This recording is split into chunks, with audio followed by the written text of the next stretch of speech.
langsung mulai aja ya. Ini rasanya teman-teman yang di sini udah 2 hari ini bicara tentang green chemistry ya gitu. Terus apa hubungannya dengan life cycle assessment? Mungkin kalau boleh tahu di sini ada yang udah pernah dengar atau menggunakan life cycle assessment mungkin Bapak Ibu sekalian? Ada, oke. Ada yang pernah bikin untuk apa proper atau yang lain-lain? Belum pernah semua jadi masih asing dengan life cycle assessment? Masih asing ya, oke. Oke, terima kasih. Saya coba jelaskan. Ada clicker atau kita next slide atau gimana? Oh, next slide. Next slide. Tadi Ibu siapa Bu? Maaf. Bu Vita tadi udah jelaskan dibacain semua background saya. Jadi saya rasanya nggak perlu jelasin lagi, cuman mungkin sekedar info juga bahwa kami di Lasek Indonesia adalah Global Network Partner untuk Simapro LCS Software. Jadi kalau misalnya ada yang pernah mendengar Simapro, kami representatif Simapro dari tahun 2016 dan saat ini coveragenya ke Singapura, Malaysia juga. Next slide nanti bisa dibaca di catatannya. Mungkin kita bisa bayangkan life cycle perspektif dulu ya Bapak Ibu. Kalau misalnya kita bicara tentang life cycle assessment gitu ya, bayangnya daur hidup gitu apa sih gitu ya. Kadang-kadang orang suka salah bilangnya daur ulang gitu. Ya beda sedikit tapi masih ada di sana. Jadi kalau misalnya kita melihat suatu barang, ya saya secara umum ya Bapak Ibu, nggak hanya kayak chemistry-nya, tapi nanti kita melihat hubungannya seperti apa di green chemistry. Kita melihat suatu barang, kita harus membayangkan apa sih daur hidup si produk tersebut, barangnya ini. Kalau kita bicara bahan kimia, tentunya bahan kimia ada di seluruh kehidupan kita ya, nggak bisa nggak bisa dipisahkan. Contoh lah, ambil yang ada sekitar kita ya, Bapak Ibu ada di meja atau ini saya lihat kacamata gitu ya. Dari cradle to grave itu apa aja gitu ya. Cradle dari ekstraksi, baik itu dari kebun, hutan ataupun tambang gitu ya. Manufacture, packaging, distribution, usage atau konsumsi, kemudian end of life-nya itu semua kita bayangkan dulu nih di sini. Jadi kalau kita punya kacamata di sini, kacamata saya kayaknya dari plastik ya, gelasnya juga plastik juga gitu ya, chemical lah ya, gitu ya. Terus habis itu ada murmurnya nih. Berarti si plastik sebelumnya dia diproduksi, sebelumnya lagi mungkin polimer, sebelumnya lagi petrochemical, sebelumnya lagi berarti dia di oil and gas gitu, extraction. Kemudian setelah kita assemble, kita cetak dan lain-lain di manufacture, kemudian kita gunakan. Berapa lama nih kacamatanya digunakan misalnya? 2 tahun mungkin ya. Habis itu matanya udah mesti diganti lagi kacamatanya gitu ya, lensanya. Berarti habis 2 tahun si kacamata or minimum lensanya akan kita buang gitu ya. End of life of that lens gitu. Kemudian bisa digunakan lagi nggak? Bisa di-recycle nggak lensanya gitu. Mungkin nggak bisa digunakan lagi karena setiap frame beda. Tapi mungkin bisa di-recycle, mungkin. Tapi mungkin lagi adalah masuk ke landfill. Atau ada yang nyangkut di laut, terbang, berenang, dimakan ikan gitu ya. Nah, misalnya seperti itu. Nah, itu adalah life cycle perspektif. Nah, sekarang dari kehidupan kita sehari-hari, dari baju yang kita pakai, sepatu, barang-barang yang kita gunakan, elektronik bahkan gitu ya, bisa kebayang nggak life cycle perspektifnya gitu dari daur hidup suatu produk itu. Dan bukan hanya bayangkan materialnya, tapi juga Bapak Ibu bayangkan pembuatannya, gitu ya. Tadi kacamata, kesannya simple, tapi bikinnya super-super complicated sebenarnya. Bikin lensa gimana ya? Gitu ya. Mau tahu nih, mungkin nah kalau bisa kita bicara bikin chemical, kebayang bikin apa nih? Yang paling simple dah apa ya? Buat CA ya, bikin garam terus bikin jadi CA, klor alkali gitu ya. Pabriknya segede-gede itu gitu ya. Bayang efisiensinya gimana nih? Steamnya, listriknya, energinya, dan lain-lain misalnya. Bikin apa lagi? Cat misalnya. berapa banyak energi, efisiensi yang harus dilakukan, semua material, segala macam itu, transport termasuk. Itu semua harus kita pikirkan. Sehingga pada saat kita buang sesuatu nih, buang ini nih, kacamata, ada catnya lagi. Pasti ada pabrik catnya. Kebayang nggak resources-nya berapa banyak? Resources-nya berapa banyak yang kita gunakan? Next slide. Ya. Jadi kalau beli sesuatu, apalagi banyak ibu-ibu di sini ya, terus mikir, aduh, ntar buangnya gimana ya? Ini udah dapat dari mana aja nih ya, bikin beli baju misalnya gitu ya. Habis kita pakai bajunya, terus diapain? End of life-nya seperti apa? Gitu ya, dari mana barangnya? Dalam kita melihat life cycle perspektif di LCI, kami di Life Cycle Indonesia punya Sustainable Strategy Approach namanya. Kalau kita pertama measure, hitung, kalau tadi kita bayangkan, setelah kita bayangkan, kita hitung, kita kasih berapa banyak resources, energi, dan lain-lain yang ada di setiap barang yang kita gunakan. Kemudian setelah kita measure, kita manage, bagaimana cara kita improve, contohnya green chemistry, gitu ya, from the design and everything. Kemudian kita communicate, measure, manage, improve, and communicate. Itu adalah yang biasanya kita lakukan kalau kita mau sustainable. Why gitu ya pertanyaannya. Kenapa sih mesti communicate, manage, improve mungkin iya, communicate gimana apa ya gitu. Contohnya gini Bapak Ibu. Bapak Ibu ada yang suka ngelihat gak kalau di Instagram atau Facebook gitu ya, suka ada orang yang before after gitu ya. Ada kan ya? Diet, program diet tadinya mungkin berat badannya berlebihan gitu, kemudian jadi kurus gitu before after. Pada saat seseorang itu naruh, saya lagi mau diet nih, taruh before-nya gitu ya, angkanya berapa kilogram gitu misalnya ya, kemudian after-nya turun berapa kilo, sebenarnya itu adalah ini, measure, manage, and communicate. Karena communicate nih, saya lagi program diet, gitu ya kan, berat badan saya sebelumnya sekian, terus gimana caranya manage and improve-nya, program dietnya, olahraga, makannya mungkin diubah, regular medical check up atau whatever gitu ya. Jadi measure, manage, improve, and communicate. Nah, pada saat kita communicate, kita taruh bahwa saya lagi program diet gitu ya, pasti akan ada yang nanyain gitu ya, teman-teman, saudara gitu ya. Gimana program dietmu gitu ya? Udah berhasil belum? Udah turun berapa kilo gitu kan? Sehingga pada saat kita menaruh target kita di publik, orang akan nanya gitu ya. Terus kalau kita bilang, terus lagi ketemu gitu ya, sosial media muncul lagi makan di mana lah gitu ya. Cheat day. Cheat day. Gitu ya, cheat day. Di sini adalah begitu juga dalam sustainability. Pada saat kita kemudian melakukan sesuatu yang tidak benar gitu misalnya, ada yang nonton, ada yang ngeliatin, ada social pressure di situ. So that's why measure, manage, communicate. Kemudian kita muter terus nih, measure, manage, and communicate-nya. Next slide. Next slide. Nah, di dalam LCA kita berusaha untuk quantify. Karena kalau tadi kita perspektif saja gitu ya, kita cuma membayangkan, tapi kita nggak benar-benar tahu berapa impact-nya segala macam. Di dalam life cycle assessment kita benar-benar berupaya untuk mengquantify. Kemarin saya habis diskusi sama tim saya kebetulan, karena ada yang nanya tentang water gitu ya, tentang water. Klien ada yang nanya tentang water. Ada peta water risk assessment, sehingga kelihatan tuh di peta Indonesia yang mana yang ada resiko water scarcity, resiko doang, cuma merah, hijau, kuning gitu ya. Sementara kita punya peta lain yang kita biasa gunakan di LCA, kita sebutnya aware, available water remaining. Di peta aware ini sama, ada kuning, merah, hijau untuk melihat apakah suatu daerah itu water scarcity atau tidak. Namun perbedaannya di peta yang satu, karena berupa risk saja, dia cuma kasih warna, tapi kemudian kasih tahu ini risk levelnya sekian, risk level.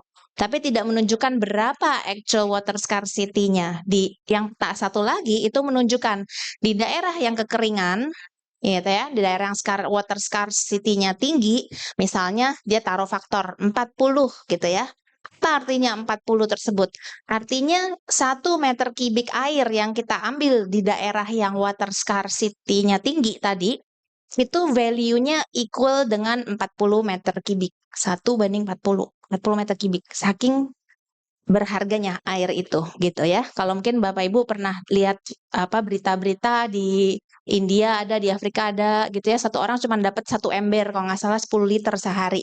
Itu bisa ada hitungan water scarcity-nya. Jadi bedanya life cycle assessment dengan yang lain atau mungkin analisis dampak lingkungan, environmental impact assessment (AMDAL) adalah kita punya kuantifikasinya, angkanya actualnya ada.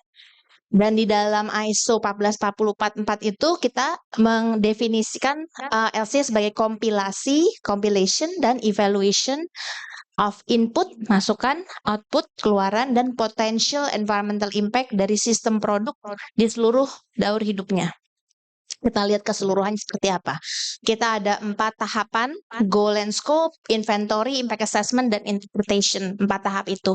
Dan 4 tahap ini kalau kami di LCA itu udah jadi panduan hidup. Panduan hidup, karena nggak cuma buat LCA saja. Kenyataannya pada saat kita melakukan assessment lain, walaupun bukan LCA, kita selalu berpaku pakai ini. Oke, pertama kita mau ngapain ya, goalnya, gitu ya. Terus scope-nya apa yang kita mau pakai nih? Mau kita melakukan assessment, scope cuma 1 produksi atau 5 atau 10 atau lokasi geografi, scope, penentuan scope. Kemudian dari goal dan scope tersebut kita mulai mengumpulkan data berdasarkan si goal dan scope kita. Ya, mengumpulkan data inventory di sini. Nah, bedanya dengan yang lain-lain, biasanya habis kita ngumpulin data, sudah, itu adalah inventory kita keluarin inventory-nya. Namun di LCA, kita menghitung berapa dampak dari inventory tersebut.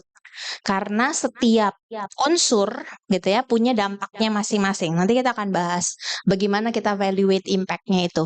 Kemudian baru hasilnya kita interpretasi. Oh, hasilnya tadi berdasarkan goal and scope gimana, datanya seperti apa, impact assessment-nya seperti apa. Seperti itu, dan ini bersifat iteratif, jadi kita akan bisa adjust goal-nya, nggak sesuai, dan lain-lain. Di dalam LCA itu pada saat kita bicara tentang environmental impact, kita sebenarnya menghitung berapa banyak natural resources yang kita ambil dari alam, natural resources, dan berapa resources yang kita buang menjadi emisi ke lingkungan di setiap tahap daur hidup. Kita sebutnya emisi, bukan limbah, Bapak Ibu, bukan limbah. Karena limbah masih dapat dimanfaatkan lagi, dia bisa muter lagi nih. Tapi emisi itu benar-benar yang kita rilis ke lingkungan, yang kita lepas ke lingkungan. Bisa dari udara, dari cerobong, bisa dari air, kita buang ke badan air, atau kita buang ke tanah, kita tanam misalnya, dumping misalnya. Kemudian kalau yang kita buang ke tanah berarti akan mempoluting, mencemari tanah tersebut. Misalnya tanahnya jadi nggak bisa ditanamin tanaman dan lain-lain misalnya. Kita jadi keracunan dan lain-lain. Jadi kalau misalnya kita bisa mencegah utopianya nih, utopianya adalah tidak ada lagi resources yang kita ambil dari alam dan tidak ada lagi yang kita buang ke alam. Jadi semua kita tangkap dan kita muter-muterin di situ. Di situ dimana kita sebutnya neutral, carbon neutral, net zero dan lain-lain. Nah, ini muter di sini terus nih. Gitu ya, zero waste seperti itu. Next slide. Di dalam impact assessment, LCA is a multi-impact assessment. Jadi kita punya, kita tidak climate change atau greenhouse gas itu hanya satu dari berbagai potential impact yang bisa terjadi di lingkungan, dampak lingkungan. Jadi bisa ada human toxicity, gitu ya. Kalau bicara tentang chemical, kadang-kadang kita ada human toxicity ya, toxicity-nya ada. Bisa toxicity ke human, bisa toxicity ke tumbuhan, bisa toxicity ke tanah misalnya. Kemudian ada land occupation, bahkan fresh eutrophication di situ, ada resource depletion di sini. Ujung-ujungnya adalah pada saat kita terjadi midpoint impact kategori ini akan akhirnya ujung-ujungnya itu menyebabkan dampak ke 3 area yang kita mau protect supaya kita bisa sustainable. Human health, ecosystem, dan resources gitu. Karena 3 area ini yang super important gitu. Saya waktu akhir bulan lalu Ini cocok banget dengan kimia-kimia ini. Akhir bulan lalu itu saya uh, lagi lagi ngantri di restoran, kemudian dikasih kut gratis gitu ya. Ya udah mau lah gitu ya. Terus minggu depannya tuh saya pikir, saya kok lagi acara kok gatel-gatel ini badan gitu ya. Saya pikir wah ini saya pakai baju, kayaknya bajunya belum dicuci kali ini ya gitu. Terus jadinya gatel-gatel. Udah berlanjut minggu depannya saya pergi ke dokter karena gatel-gatel muncul rash semua badan di badan. Terus dokter bilang, wah ini bukan jamuran Bu, karena saya bilang dok saya jamuran, kayaknya kali dok ini gitu ya. Kok gatel-gatel gitu kan? Aneh nih gitu. Terus wah Bu bukan jamuran Bu, ini alergi katanya. Oh alergi, oh aneh juga ya, saya alergi apaan ya? Nggak tahu, dikasih obat alergi sama dokter. Berlarut minggu, terus saya masih ada, oh minum obat nggak efek, udah masih, saya udah mikir wah apa ini ya gitu ya. Nah, tiba-tiba weekend kemarin, baru nih weekend kemarin, muncul tiba-tiba di Instagram Reels ya. Instagram Reels-nya tulisannya gini, baru tahu kalau acrylic nails itu ternyata bisa bikin alergi. Oh, apa ini? Kok ada gitu ya? Muncul dokter online gitu ya. Nah, ternyata di acrylic nails itu ada uh, metakrilit. Metakrilit. Metakrilit. Metakrilit itu ternyata bisa menyebabkan alergi gitu. Interesting ya, pas banget lagi kimia gitu. Wah, green chemistry topik saya. Saya langsung human toxicity judulnya. Nah ini ya. Human toxicity, radiation, particulate formation ini kenapa jadi human health? Karena human health ini ukurannya, satuannya adalah disability adjusted life years. Hidup orang berkurang. Hidup orang berkurang. Serem ya? Disability adjusted life years. Karena kalau misalnya kita saya tadi gara-gara kuteks mau cakep jadi gatel-gatel gitu. Kalau seandainya saya itu punya diabetes, amit-amit gitu ya, punya diabetes, ada gatal-gatal dan luka, bisa saja itu menjadi fatal, gitu ya. Bisa jadi merembet kemana-mana. So human disability adjusted life years. Kalau misalnya bicara tentang human ozone depletion, misalnya ozon yang bolong, gara-gara ozon bolong kita nggak pakai sunscreen, thanks to chemistry ada sunscreen gitu ya. Terus kita nggak kena kanker kulit. Tapi kalau misalnya kita amit-amit kena kanker kulit, then human health damage jadinya begitu. Ini adalah endpoint impact category. Akhir-akhirnya gara-gara segala macam yang ada di dalam proses produksi kita berujung ke endpoint impact kategori ini. Ceritanya ekosistem dan resources serupa. Jadi pada saat kita melakukan LCA, kita tidak hanya menghitung satu untuk karbon doang gitu ya, tapi actually kita punya proses yang sama, kemudian kita hitungkan, kita mappingkan ke berbagai kategori dampak. Next slide. Nah, pada saat kita melakukan LCA, kita jadi tahu karena setiap proses itu datanya input outputnya kita quantify dan kita kompilasi, ibaratnya ini adalah data science ya Bapak Ibu, sekarang lagi trending kan data science. Kita jadi punya data untuk segala macam kegiatan sehingga kita bisa tahu dari hasil LCA contributional analysis atau hotspot analysis, kita tahu proses yang mana yang menyebabkan dampak tersebut. Kayak tadi saya nemuin, oh ternyata metakrilat gitu. Kemudian bisa tahu proses yang mana dan substance yang mana yang menyebabkan dampak paling besar. Kita hitung semuanya itu sehingga benar-benar spesifik. Kemudian kita bisa tahu juga dari life stage dari berbagai life stage tadi, ekstraksi, manufacturing, assembly, production, distribution, dan lain-lain, tahapan produk yang mana yang menyebabkan dampak paling tinggi gitu. Benar-benar terukur. Next slide. Selain itu, kita juga bisa menampilkan, mengetahui berapa environmental footprint dari produk tersebut. Kita sebutnya ISO 14025 Environmental Label Type 3, Environmental Product Declaration. Jadi setiap produk in the future saat ini udah mulai banyak juga gitu ya, ada beberapa yang sudah ada punya profil ini nih, kayak nutritional information, Bapak Ibu. Kalau Bapak Ibu punya makanan ada karbohidrat, protein, lemak, bla bla bla, terus kita lagi jaga berat badan, lagi-lagi gitu ya, kita kan bisa ngitung ini hari ini makan karbohidratnya berapa banyak ya, misalnya ada yang.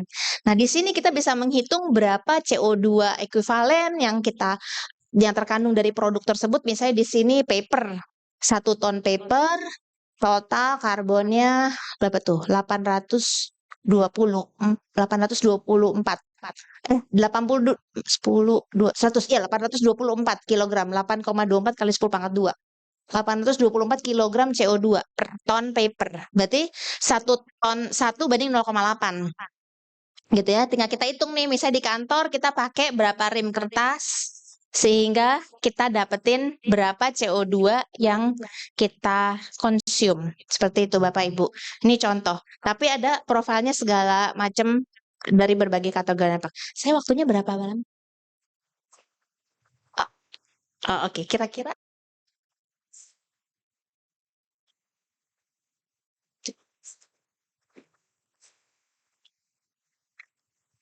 Oke, next slide. Nah, dari informasi environmental footprint dari produk, misalnya tadi cat, misalnya tadi saya contohnya cat, barang-barang chemical, saya bisa tahu nih si kacamata saya mengandung cat, berarti dipakainya berapa banyak cat berdasarkan aktivitinya si industri bisa ketahuan. Jadi di sini kita bisa provide environmental information to further life stage seperti itu. Dan kita jadi bisa milih. Nah, ini pada saat kita mendesain suatu produk, prosesnya apa, materialnya apa, kemudian kita tahu masing-masing proses, material, dan lain-lain itu ada environmental footprint-nya, full profile, kita jadi bisa memilih produk yang mana yang environmental impact-nya lebih tinggi, yang mana yang saya pilih. Atau kita tinggal tambahin lagi nih satu aspek, harganya berapa gitu ya. Kemarin ada yang pernah mention ke saya ada opsi untuk pakai bahan corrosion inhibitornya tuh green katanya Bu, tapi 14 kali lipat harganya gitu ya. Berdarah-darah saya, ya sudah forget it saya bilang gitu. Don't do that gitu kan ya. Kita harus mikirkan sustainability, nanti nggak makan bulan depan gitu. Seperti itu. Jadi life cycle assessment gitu ya, memberikan informasi kepada decision maker Bapak Ibu sekalian gitu untuk memilih proses yang mana, material yang mana, jenis equipment yang mana misalnya. Next slide. Dan pada saat kita mau menggunakan reuse, reutilize, recycle, circular economy konsep, kita bisa menghitung juga berapa. Jadi semuanya benar-benar terukur, Bapak Ibu. Dan kita bisa juga menggunakan LC untuk scenario analisis. Saya mau menggunakan pompa A dengan pompa B. Berapa impact-nya akan dihasilkan, berapa benefit yang bisa dihasilkan, atau kita bisa juga combine menjadi feasibility study. Beberapa project-project ada yang udah mulai menanyakan feasibility study dengan include LCA di dalam perhitungannya, sehingga tidak hanya secara teknis, finance, tapi juga environmental impact dan bahkan social impact-nya juga dihitung. Next slide. Ini beberapa kegunaan, bisa juga digunakan untuk menentukan project for sustainable financing. Misalnya Bapak Ibu di sini ada pilihan, oke, kalau kita mau bikin green chemicals misalnya, kita dengan green chemicals ini saya perlu invest tambahan sekian X%. Tapi dari X% tambahan funding ini, saya akan reduce environmental impact sekian atau apa gitu ya. Dan itu yang kemudian di-evaluate bisa kita bawa ke bank. Nah, kami sempat bantu perusahaan dari 2021 untuk sustainable link bond. Sustainability link bond pertama di dunia, bahkan untuk di agri-food industry, Japfa Comfit. Dari hasil LCA-nya dia hitung, kemudian dimasukkan untuk project sustainable financing, sustainable link bond, sekarang sustainable link loan, dan lain-lain itu sudah ada gitu. Jadi bukan cuman ceritaan aja. Next slide. Jadi circular economy juga gitu ya, kita bisa benar-benar hitung yang mana yang akan impactful. Next slide untuk greenhouse gas. Next slide. Dan kemudian untuk target. Sehingga pada saat kita mau bilang, oke, saya mau bikin nih target untuk roadmap perusahaan misalnya gitu ya, 5 tahun ke depan atau 10 tahun ke depan, apa yang harus saya lakukan ya, kita bisa hitung, benar-benar hitung, oke, mau reduction-nya seperti apa, dari cara apa kita melakukan reduction. Dan ini sudah kita lakukan juga di salah satu klien kami, actually beberapa klien kami yang mau bikin roadmap untuk net zero. Next slide. Nah, pada saat kita mau bikin menentukan goal of LCA kita, banyak sekali goal yang bisa kita gunakan gitu ya. Mungkin kalau untuk green chemistry or green chemicals, kita mau pilih choose the best product, process atau services gitu. LCA ada aturannya sendiri pada saat kita melakukan reporting dan lain-lain, dan kita harus mendefine ngapain sih bikin LCA, siapa yang akan baca, internet application siapa, internet audience-nya siapa, dan lain-lain. Next slide. Ini adalah environmental declaration gitu ya. Ada yang namanya eco label, self-declared claims, dan ada EPD. Yang tadi yang nutritional value adalah EPD, ini yang tipe 3. Next slide. Nah, di dalam kita melakukan scoping, lingkup, kita mesti paham dulu, ini produknya apa? Sama nggak fungsinya? Karena LC itu berdasarkan fungsi. Kalau kita misalnya fungsinya adalah menghilangkan dahaga, misalnya kita minum air segelas atau jus segelas atau minum sup segelas gitu ya, akan memberikan fungsi yang sama gitu. Sehingga pada saat kita mau melihat sesuatu, misalnya mau ada cat atau chemicals coating materials atau whatever it is gitu ya, kita harus understand fungsinya itu apa. Kemudian pada saat kita defining scope, kita ada sederetan item-item ini. Next slide. Jadi pada saat kita menentukan scope produk sistemnya, kita harus cover raw material dari mana, production-nya seperti apa, consumption, reuse, recycling, waste treatment seperti apa, dan kita ada flow yang dari alam, elementary flow, dari keluar, elementary flow, dan ada yang dari produk sistem lain ataupun yang masuk ke sistem lain. Itu adalah di produk sistem kita. Bapak Ibu jangan khawatir dulu soal data. Pasti mulai kebayangkan, oh datanya gimana gitu kan ya. Semua mesti di cover, datanya gimana dapetinnya.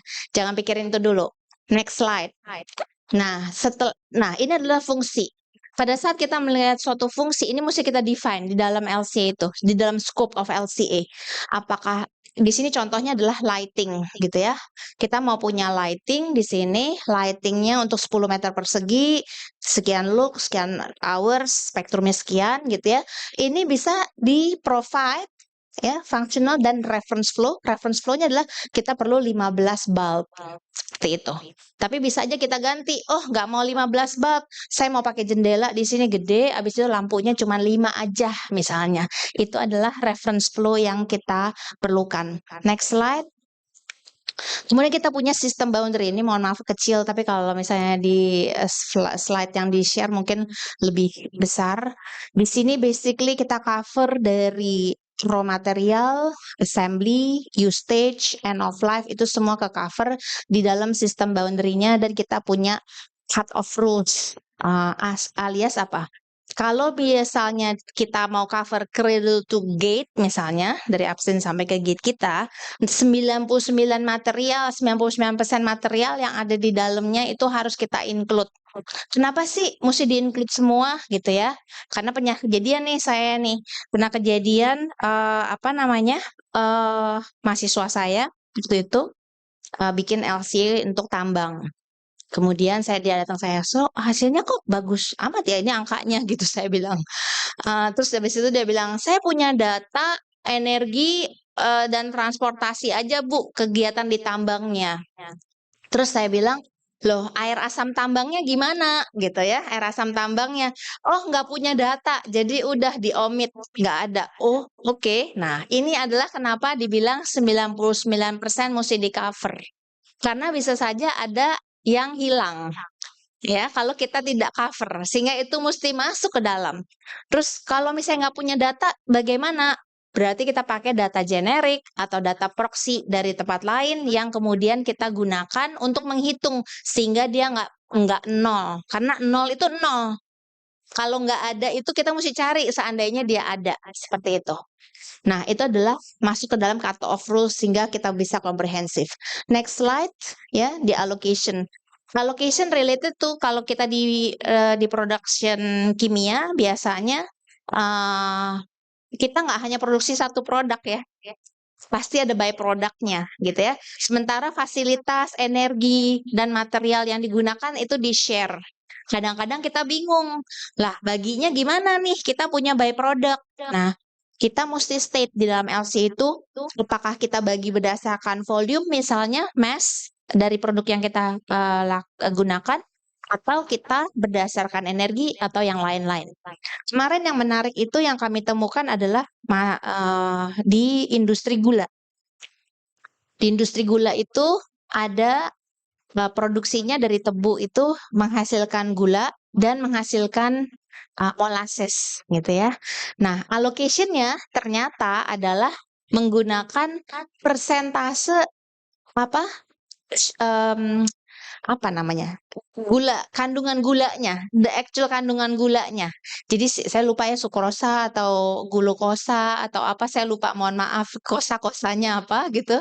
Tapi berapa benernya kandungan gulanya? Kalau si gulanya pure itu berapa persen? Kalau si molasses misalnya cuman 30% misalnya seperti itu. Jadi di allocation-nya adalah berdasarkan kandungannya. Sama dengan energi juga begitu, kandungan energi. Next slide. Data.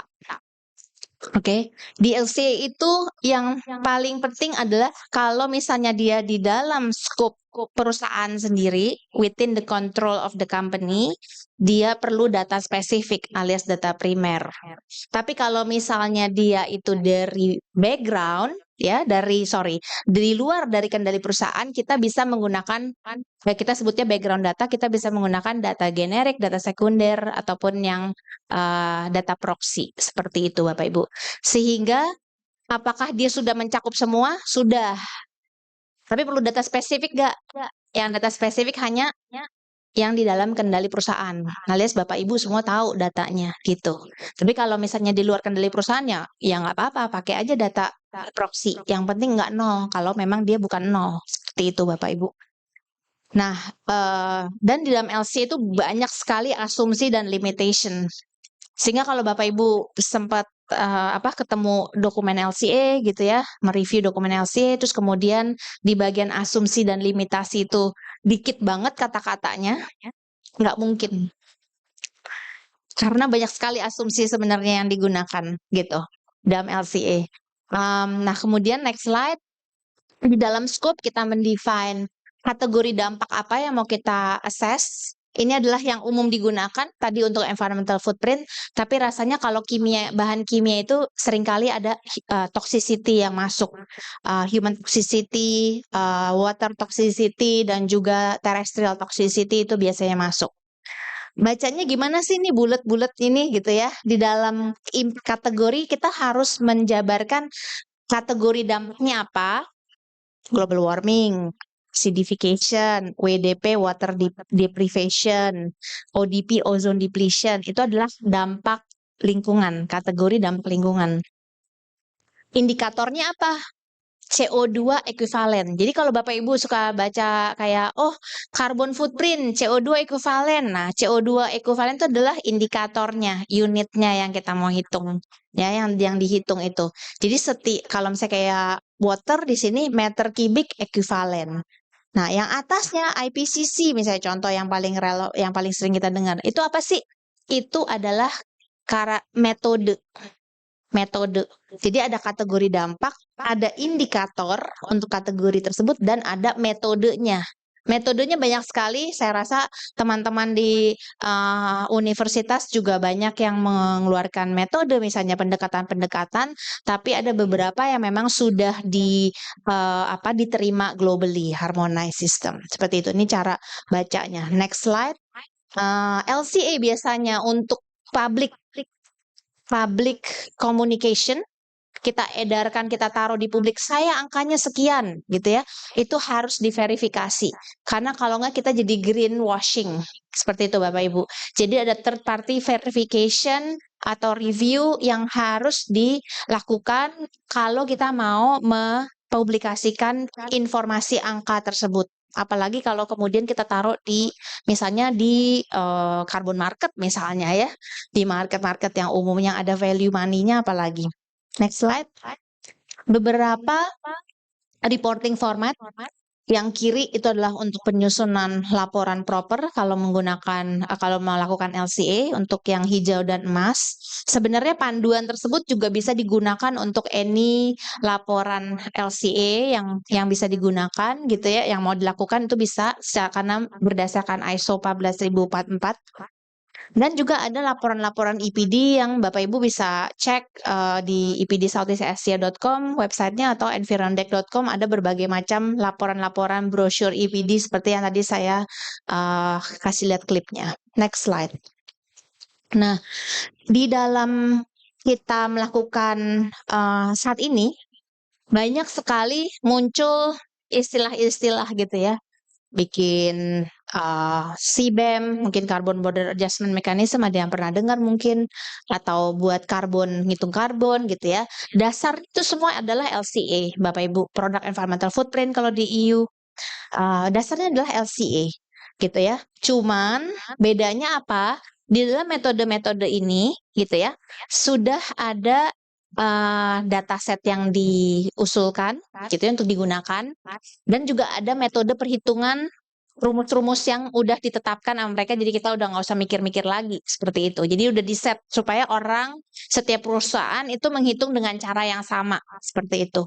Jadi ini adalah LCA based methodology. Jadi kalau Bapak Ibu mau melakukan LCA, mau apa nih LCA-nya? LCA yang generik-generik aja atau LCA untuk EPD atau LCA untuk masuk ke carbon market? Nah, silakan lihat requirement dari perhitungannya. Next slide. Tinggal dikit lagi. Nah, ini contoh. Nanti Bapak Ibu bisa buka contoh basic chemicals. Sudah ada produk kategori rules-nya. Apa saja yang di cover? Next slide. Ini contoh 1 kilogram chemicals. Jadi di sini ada apa yang dalam proses Bapak Ibu harus hitung. Di sini ada transportation dari supplier ke tempat Bapak Ibu. Kemudian production prosesnya dari chemical, kalau ada recycling atau secondary material digunakan di production, packaging, storage, dan segala macam utility yang ada di samping-samping itu, electricity, fuel consumption, water wastewater treatment itu di cover. Ini adalah yang di core di dalam kendali perusahaan. Next slide. Kita juga ada upstream, ini juga di cover, production of packaging material. Bapak Ibu akan bilang, packaging material kan saya beli dari supplier. Then you have to know si supplier itu pakai material apa dan berapa environmental impact-nya. Kalau mereka tidak punya informasi, biasanya nggak punya informasi, ini makanya tadi masuk. Ini adalah masuknya background data sehingga Bapak Ibu bisa ngelihat dari generic database atau dari proxy dan lain-lain. Next slide. Ada downstream-nya. Berarti transportasi ke distribution platform, penggunaan chemicals-nya. Misalnya, pada saat kita menggunakan chemicals tertentu ada baunya ya keluar gitu ya. Nah, apa bau tersebut mengeluarkan toksik atau tidak? Kalau ini mohon maaf saya ngomongnya cat terus ya karena terbaiknya cat gitu ya. Kalau chemicals gitu ya, kita pengecat biasanya kalau dicat suka ada baunya gitu ya. Kalau kita pakai ada bahan-bahan tertentu ada kalau baunya kan apa volatile organic compound VOC-nya. Nah, ini use of chemical product ini masuk ke sana gitu. Kalau kayak kayu ya, kayu lapis misalnya, kayu lapis ada lemnya. Lemnya biasanya keluar juga bau gitu ya, pedes mata. Nah, itu sebenarnya use of chemical. Dikit lagi. Sebentar, Bu Jessica. Jadi ini nanti sesinya Bu Jessica ada 2 kali. Iya, jadi mungkin bisa di spirit Bu. Ini yang bisa saya simpulkan mana dulu. Nanti kita coffee break sebentar ya, rekan-rekan gitu. Jadi nanti kita Boleh. mulai lagi. Mungkin abis itu kita coffee break ya. Siap. Nah, jadi di sini kita punya use of chemicals. Kadang-kadang kita nggak punya informasinya ya, tapi ada juga yang ada informasinya. Misalnya kalau kita menggunakan fertilizer, sekarang itu pupuk-pupuk sudah mulai melakukan assessment pada saat dia menggunakan pupuk tersebut, berapa emisi yang dikeluarkan oleh pupuk pada saat penggunaan. Mulai diukur tuh oleh pabrik-pabrik pupuk. Di sini ada pabrik pupuk nggak ya? Ada. Di pupuk itu sekarang research-nya adalah di downstream, di petani gitu ya. Padahal kadang-kadang seringkali diinfokan, wah kita susah banget nih, kan petani yang menggunakan. Sehingga dosis segala macam mesti benar-benar diperhatikan dan aplikasinya kan mana itu masuk ke dalam di sini konteksnya adalah use of chemical product. Nah, downstream ini kan di luar dari kendali perusahaan ya seringkali gitu. Sehingga masuknya apa? Kita bisa pakai background atau pakai skenario seperti itu. Mungkin next slide apa ya? Mungkin kita bisa last one mungkin yang bagian sini nanti kita baru masuk ke terakhir inventory. Ini adalah table of content di dalam product kategori rules buat basic chemical. Jadi ada declared unit, reference life, system boundary, dan lain-lain yang tadi saya sebutkan di dalam scope, di-define di dalam product kategori rules ini. Sehingga Bapak Ibu nggak usah bingung-bingung, ini masuk apa enggak ya? Ini masuk hitungan atau enggak ya? Misalnya seperti itu. Saya punya utility menghasilkan steam, itu dihitung nggak di dalam LCA misalnya untuk ngitung kita punya basic chemical. Bingung nih gitu kan? Oh di sini udah ada. Yes, itu included seperti itu. Mungkin kita Ya, break dulu. kita saya izin Ibu Jessica mungkin bisa duduk di sebelah saya dulu. Kita Q&A sebentar, Bu. Jadi di materi yang Siap. pertama ini, ya, saya mungkin belum bisa men-summary terlalu banyak ya rekan-rekan. Jadi saya harap dari audiens ada pertanyaan kepada Bu Jessica. Jadi nanti bisa lebih interaktif. Jadi yang bisa saya rangkum di sini adalah memang dalam konteks ingin memproduksi suatu barang gitu. Perlu kita tanamkan ya adanya prinsip life cycle perspektif. Nah, dalam hal ini memang ini merupakan salah satu sustainable strategy approach ya yang step by step-nya itu adalah measure, manage, dan juga communicate gitu. Nah, bagaimana sih memulai sustainable strategy approach ini? Ya jawabannya adalah LCA itu tadi gitu.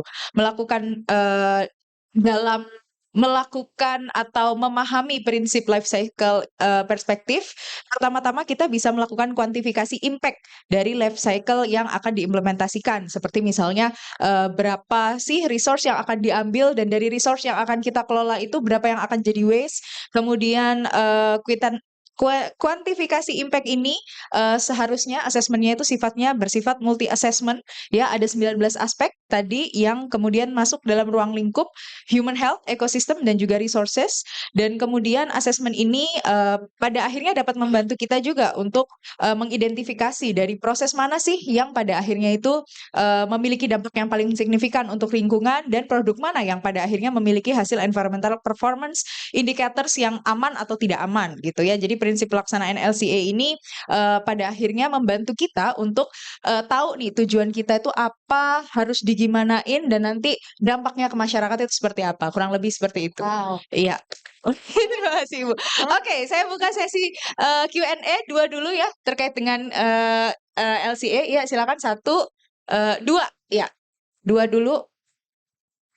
Minta tolong dibantu Ibu yang mohon angkat tangan lagi, Bu. Nah, karena yang memberikan mikrofon tidak terlihat. Silakan. Iya, selamat sore. Nama saya Dian. Mungkin ada beberapa yang saya ingin tanyakan, tuh kan.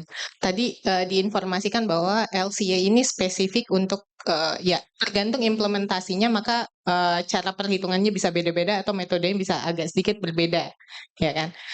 Apakah itu artinya kalau misalkan nih misalnya kita mau putkan carbon credit atau misalnya ada implementasi yang lain, kita harus membuat dua LCA yang berbeda. Nah, dengan kita membuat dua LCA yang berbeda, apakah baseline datanya itu yang di-acknowledge itu juga beda-beda. Karena kan tadi cara menghitung LCA untuk misalkan chemicals A misalnya, itu kan misalnya ada data generik yang diambil dari suatu source gitu kan. Nah, apakah itu source-nya itu harus hanya ada satu, tapi saya tadi asumsi ada banyak kan sebenarnya kan. Nah, apakah semuanya itu di-acknowledge atau yang mana nih yang menurut kita itu bisa di-acknowledge. Nah, kemudian yang kedua, tadi itu kan kalau nggak salah ada Java ya, kalau nggak salah tadi. Nah, yang dia itu melakukan reduction dari karbon CO2 lah, gitu kan, dengan menggunakan LCA. Nah, yang diklaim bahwa itu reduction, apakah itu baseline-nya dengan industri yang sama, gitu kan? Dengan industri yang sama dia melakukan reduction atau itu reduction dari bisnis konvensional sebelumnya dia melakukan reduction itu sih. Oke. Ya. Mau langsung dijawab dulu atau Iya. ditampung, Ibu? Ada satu penanya lagi? Oke, saya catat dulu aja. Oke, baik. Satu lagi, Mas, Bapak yang sebelah kiri saya ini, yang pakai jas hitam.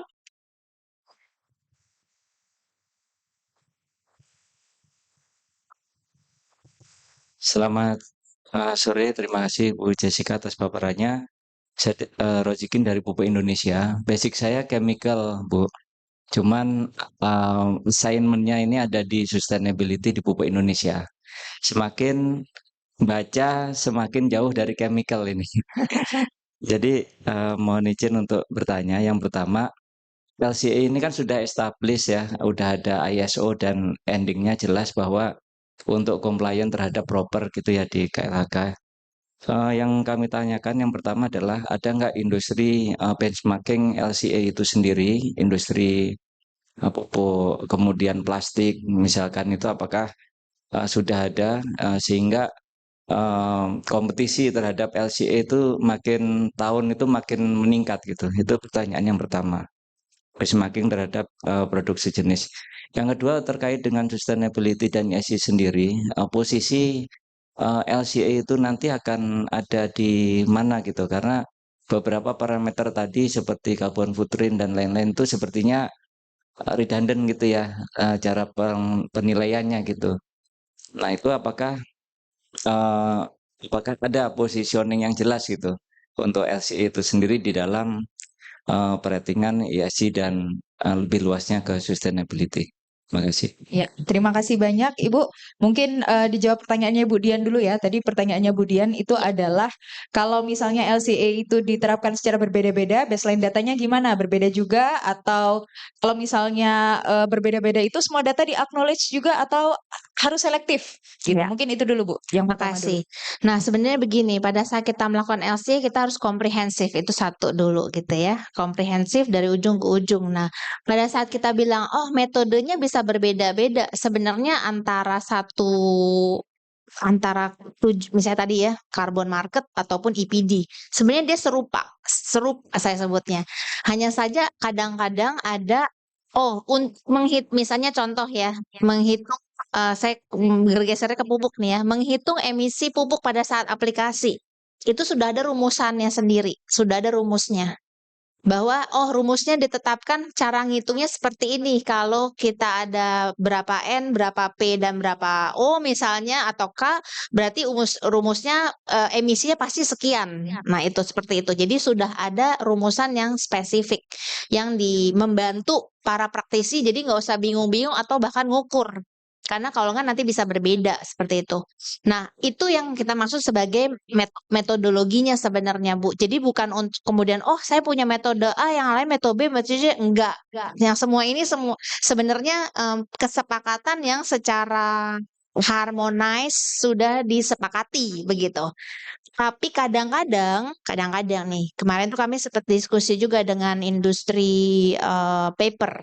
Di industri paper ada satu perusahaan yang dia sudah go beyond, dia ngukur langsung spesifik tuh, misalnya tadi pupuk kita pakai rumus, dia udah ngukur beneran di lapangan. Ukuran dia di lapangan pasti lebih akurat daripada kita ngitung yang pakai rumusan seperti itu. Nah, yang mana yang dijadikan baseline? Bisa saja kita jadikan baseline, yang pakai rumus baseline. Yang saya ukur bener-bener ini yang presisi nih. Nah, itu bisa menjadi reduction-nya Bapak Ibu sekalian karena memang ada effort-effort seperti itu. Jadi tidak redundant. Yang saya tahu ini. Kemudian metode dataset misalnya. Kalau kita pakai dataset global atau kita pakai dataset kita punya sendiri dari supplier, yang mana yang diterima? Dua-duanya diterima. Tapi nilainya, value-nya untuk kita pergi ke supplier kita sendiri benar-benar angkanya sekian, itu akan lebih tinggi daripada kita bilang oh ini datanya data proxy. Seperti itu Bu mungkin pendekatannya. Dan biasanya data-data proxy tersebut, data-data proxy ataupun data tadi berdasarkan rumus itu biasanya adalah worst case. Tinggi pasti nilainya karena pendekatannya adalah ditaruh yang paling jelek aja gitu supaya enggak kemudian orang menganggap itu kecil. Jadi selalu pendekatannya kalau tidak punya data ambil worst case data. Seperti itu Bu, mudah-mudahan jelas ya yang pertama. Yang kedua untuk Java. Kebetulan Java itu targetnya adalah water, related dengan water. Karena mereka mengukur dari berbagai impact kategori yang paling signifikan itu bukan karbon. Mereka kebetulan produksinya ayam. Kalau mereka produksi sapi mungkin impact karbonnya lebih signifikan. Tapi karena dia ayam sehingga emisi karbonnya tidak setinggi animal protein yang lain. Sehingga mereka fokus pada air dan wastewater. Targetnya air, posisinya adalah baseline-nya adalah yang mereka sudah punya existing keadaan, tapi kemudian mereka naikkan menjadi lebih baik dari mereka punya keadaan. Tapi pertanyaan Ibu yang lebih spesifik menurut saya, baseline itu apa sih gitu ya mungkin ya pertanyaannya. Apakah kita boleh menggunakan baseline itu adalah generic dari populasi tersebut? Mungkin ini juga nyamber ke pertanyaan Bapak ya, benchmarking gitu ya. Apakah kita baseline itu boleh national average atau global average atau existing condition kita? Tergantung dari tujuan Bapak Ibu sekalian gitu. Kalau kita mau men-showcase kita itu kalau dibandingkan dengan national average kita itu udah lebih bagus loh. Silahkan pakainya global average sebagai baseline kita menunjukkan hal tertentu. Tapi kalau misalnya kita bilang saya mau bikin assessment ini untuk memperbaiki, improve my performance. Berarti kan saya akan ngecek dengan my own performance seperti itu, Bu. Jadi sekedar di dalam slide saya yang tadi ada roadmap sustainability ya, itu kami ambil dari perusahaan kimia di Eropa. Mereka ngambil target baseline-nya data tahun 90 kalau nggak salah. 90 kemudian 2018. Kalau punya data silahkan pakai lah gitu.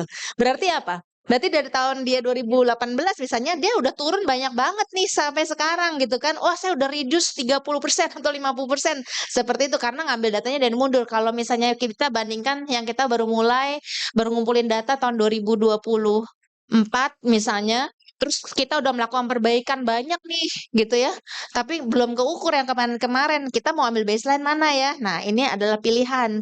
Kita mau bandingkan dengan yang umum, national average, atau kita mau membenchmark dengan diri kita sendiri. Seperti itu, Bu. Mudah-mudahan bisa terjawab.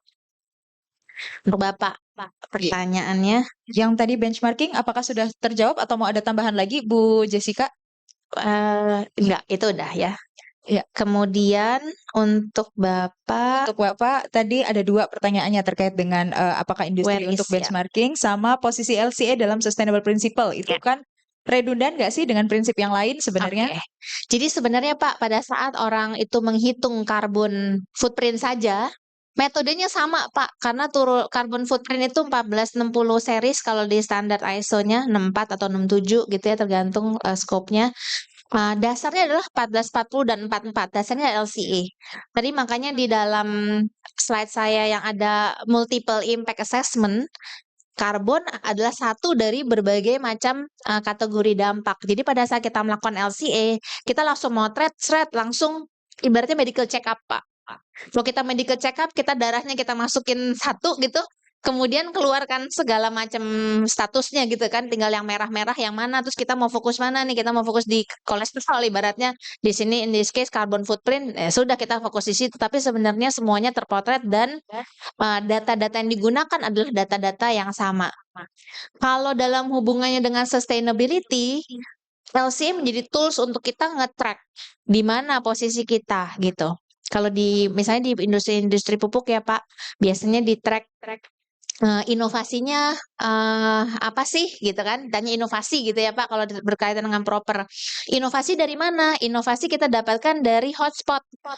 Proses apa gitu ya yang menyebabkan dampak paling tinggi sehingga kemudian pada saat kita mengkerahkan effort kita untuk memperbaiki yang impact-nya besar sehingga kita turunin seperti itu Pak. Jadi kemudian kita akan tracking secara regularly di mana yang harus kita perbaiki.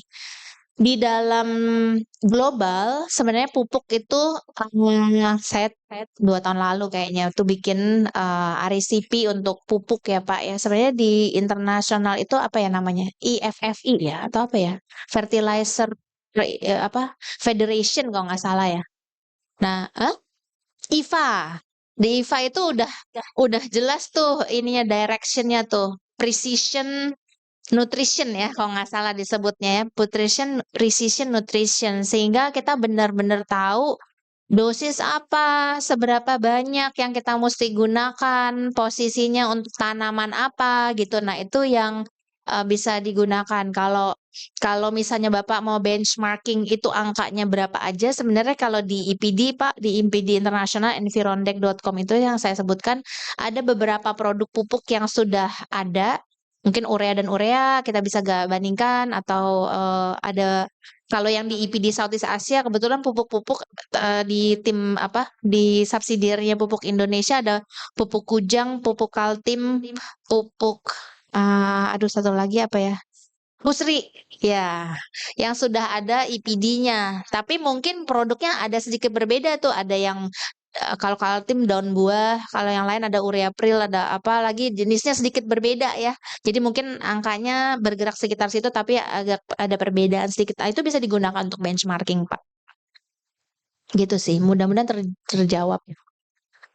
Iya, baik. Terima kasih banyak Bu Jessica. Tepuk tangan dulu dong untuk sesi pertama ini, Ibu Jessica.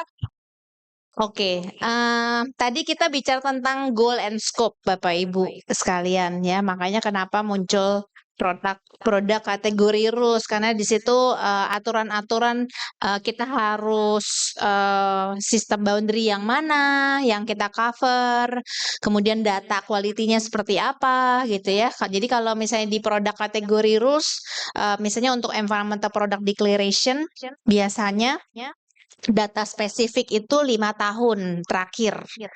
Dan kalau misalnya kita menggunakan background data alias data proxy, biasanya yang diterima adalah 10 tahun terakhir. Jadi kalau lewat dari itu udah basi gitu ya. Nah, sebenarnya kalau misalnya kita tanya, wah kok cepet amat datanya 5 tahun terakhir, karena perspektifnya begini Bapak Ibu, kalau data produksi kita misalnya gitu ya, kita gunakan 5 tahun terakhir, lebih dari 5 tahun pasti kan udah berubah banyak ya gitu. Sehingga makanya kenapa data yang digunakan adalah data 5 tahun terakhir. Apalagi kalau untuk Environmental Product Declaration, IPD itu berlaku satu dokumen 5 tahun. Jadi bayangkan kalau misalnya kita pakai datanya udah lewat dari 5 tahun, kemudian dokumennya berlaku untuk 5 tahun, berarti end of 5 tahun itu udah 10 tahun. Datanya pasti nggak relevan lagi untuk mewakili si produk tersebut begitu ya. Ibaratnya nih Bapak Ibu 10 tahun yang lalu berat badannya berapa? Ayo gitu kan ya. Kan nggak relevan gitu ya. Jadi kita makanya kenapa data biasanya 5 tahun. Nah, di tahap kedua dari life cycle assessment adalah tadi goal and scope, kedua adalah life cycle inventory.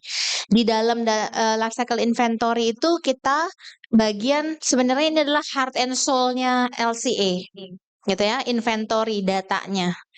Data ini kita compile, kita quantify, input-outputnya apa aja inputnya. Di sini bisa kita lihat ada raw material, material pendukung, energi, dan transport. Nah, transport ini sering dilupakan nih oleh kita semua gitu ya. Transport nggak di-include gitu. Padahal kalau kita ngitung biaya, transport kan masuk ke dalam cost of goods sold kita gitu ya. Nah, kemudian outputnya adalah produk, koproduk, atau byproduct. Dan ada emisi yang merah ke atas dan ke bawah. Ini kurang gitu jelas. Tapi harapannya PPT-nya kan ada ya, di-share kan ya. Ada emission to air, emission to water, dan emission to soil. Tadi saya sudah sempat sebutkan. Nah, data apa saja yang bisa kita gunakan? Kita bisa menggunakan data metering, itu yang paling ideal. Dan kalau misalnya Bapak Ibu ada yang punya continuous monitoring system, akan sangat baik sekali gitu. Kemudian ada juga modeling, hasil modeling gitu ya, stokiometri bisa gitu ya, sampling result juga bisa. Nah, kadang-kadang di industri itu misalnya emisi gitu ya, emisi atau limbah cair dihitungnya setahun 2 kali doang karena peraturan pemerintah dimintanya setahun 2 kali gitu ya. Kemudian apa yang harus kita lakukan? Ya sudah, kita pakai deh sampling itu. Kemudian kita ekstrapolasi untuk data 1 tahun. Sehingga pada saat kita menghitung, kita harus punya uncertainty gitu ya. Itu menjadi uncertainty ya. 2 data dipakai untuk mengcover 1 tahun gitu kan. Nah, itu adalah uncertainty. Kita bisa tes uncertainty-nya tuh. Apakah ini masuk akal menggunakan data tersebut atau kita gunakan juga sensitivity analysis. Selain dari 1, 2, 3 itu adalah data yang kita anggap data primer ataupun data spesifik. Sementara yang lainnya ke bawah industrial report, database, dan lain-lain itu masukannya sebagai data sekunder atau data proxy. Nah, LCA bisa ada 2 jenis. Ada yang kita sebut screening LCA, kita mau rapid aja, mau secara generik, gede-gede prosesnya kita cover. Gede-gede kan berarti kemudian di dalamnya kita ya udah nih abaikan enggak gitu ya. Cuman kita nggak perintilin satu proses per proses seperti itu. Ada yang full LCA, detail ya. Bahkan ada juga yang bisa per mesin gitu, bisa aja. Cuman kapan kelarnya gitu kan ya. Sehingga biasanya pada saat kita melakukan LCA itu pendekatannya gini, kita screening dulu yang gede-gede, kita kelompokkan gede-gede. Nanti dari kelompok yang gede-gede gitu, karena dia udah lengkap ibaratnya walaupun gede-gede, total energi satu gedung gitu, total energi satu pabrik misalnya, seperti itu bisa kelihatan. Kalau dia kelihatan gede, baru kita ngerucut ke dalam. Kita lihat, oke, kita mau fokus deh di plan 2. Ternyata plan 2 itu paling banyak impact-nya dibandingkan plan-plan yang lain. Kita kerucutin yuk di situ di plan 2, baru kita breakdown ke yang smaller processes misalnya, seperti itu. Nah, di dalam life cycle inventory, pertama yang super important adalah membuat proses flow diagram gitu. Proses flow diagramnya seperti apa nih? Aliran prosesnya seperti apa? Apakah ada beberapa proses yang kita gabungkan? Misalnya satu line, yaudah kita gabungkan aja misalnya. Kita sebutnya aggregating proses itu. Nah, pada saat kita mengagregatkan, kita akhirnya punya proses flow yang lebih simple, bukan PNID ya, Bapak Ibu sekalian gitu ya. Bisa keblinger kalau kita pakai PNID.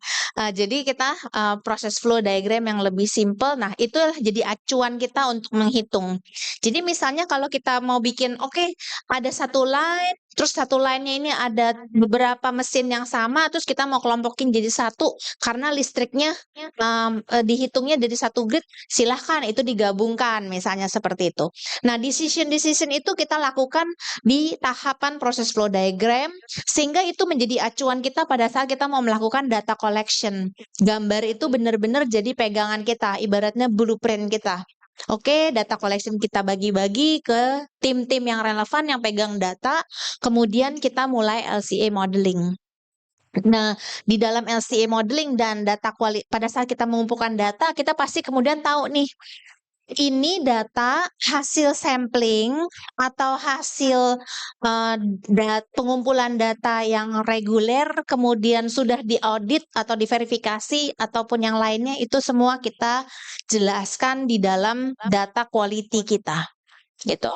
Kalau data kita misalnya pakai CHAMS, udah gitu ada orang datang, auditor datang untuk mengecek data tersebut dan CHAMS-nya dikalibrasi dan lain-lain, berarti udah super duper reliable datanya gitu, seperti itu. Jadi itu semua ada data quality-nya kita indicate sehingga pada saat kita membuat kesimpulan nanti di interpretasi kita bisa sebutkan gini, hasil LCA ini seperti ini, data quality-nya seperti ini, asumsinya adalah bla bla bla, kayak gitu. Ada asumsi yang kita taruh di situ. Nah, hasil dari life cycle inventory adalah kita sebutnya life cycle inventory study. LCI study gitu tulisannya, LCI study. Jadi di life cycle assessment gitu ya, walaupun ngomongnya life cycle assessment, sebenarnya ada yang life cycle inventory saja, jadi dikumpulkan inventory, ada yang sampai beneran life cycle assessment. Jadi Bapak Ibu jangan kaget kalau membuka life cycle assessment, tapi kok hasilnya inventory doang ya gitu. Itu juga ada juga seperti itu. Next slide. Nah, setelah kita melakukan inventory, mungkin sebelum saya masuk ke impact assessment ada satu lagi. Modelingnya tuh seperti apa sih LCA itu? Nah, inventory-nya tuh seperti apa? Tadi ada tulisan LCA modeling. Ya, prinsipnya ini, Bapak Ibu. Masih pada ingat aljabar linear nggak? Kebayang buku matriksnya ya? Dulu saya tuh waktu kuliah, tahun pertama, saya di UI, gas petrokimia, namanya masih gas petrokimia. Masih inget bukunya, buku fotokopian dulu, warnanya biru saya itu. Terus saya waktu belajar itu saya inget gini, ini ngapain sih belajar matriks ginian tuh gunanya apa toh gitu ya. Gitu mikirnya tuh gitu. Nah, ternyata sekarang itu tiap hari ngomonginnya ya aljabar linear ini. Karena apa? Karena ibaratnya gini nih ya. Ini sebenarnya sehari-hari kita juga lakukan Bapak Ibu, tapi urusannya duit. Kita misalnya pergi beli ke supermarket 5 jeruk, 3 apel gitu ya. 5 jeruk, jeruknya harganya berapa lah? 20.000 gitu ya. Terus apelnya satunya 10.000, berarti kita punya total kan harga kita berapa jeruknya gitu ya. 10.000 kali 5, 50.000 tambah 50.000 tambah 3 jeruk berapa lah? 20.000, misalnya 100.000 lah anggapan. Plus ada bensin, pergi ke supermarket gitu masukin. Terus kantongan plastiknya, packaging dimasukin. Nilainya harganya berapa? Nah, kalau kita mau urut-urut lagi, si 10.000 harga jeruk itu udah menghitung transportasi logistik dari kebun orang di mana gitu, dari puncak mungkin.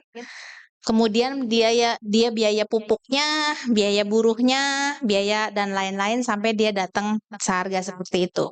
Nah, LCA itu sama sebenarnya. Kita tinggal nambah-nambahin, jumlah-jumlahin, makanya seringkali LCA itu disebut environmental accounting. Karena semua biaya tadi, bensin punya carbon footprint atau environmental footprint gitu ya. Kantong plastik ada tuh biaya-biaya pembuatannya segala macam secara environment ada. Jadi itu semua kita hitungin tambah dikali dan ditambah sehingga dapetin nilai berapa inventory-nya. Nah, di life cycle impact assessment setelah kita kumpulin semua inventory tadi, energi berapa, material berapa, transport berapa, emisi yang keluar berapa, dan lain-lain, kita mau evaluate the importance of potential environmental impact berdasarkan inventory-nya.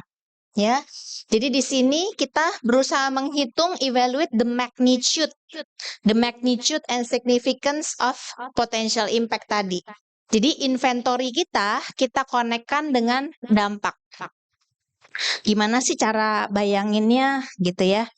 Misalnya gini ya, nama saya Jessica. Kalau beberapa tahun yang lalu, kalau Jessica dengan kopi pasti di kafe nggak lewat. Saya ganti nama kalau ke kafe dulu itu. Zaman itu. Zaman sianida. Jadi 1 sendok teh kopi kita, 1 sendok teh kopi kita kalau diisi satunya itu dengan gula dan 1 sendok teh diisi dengan sianida, the magnitude is different.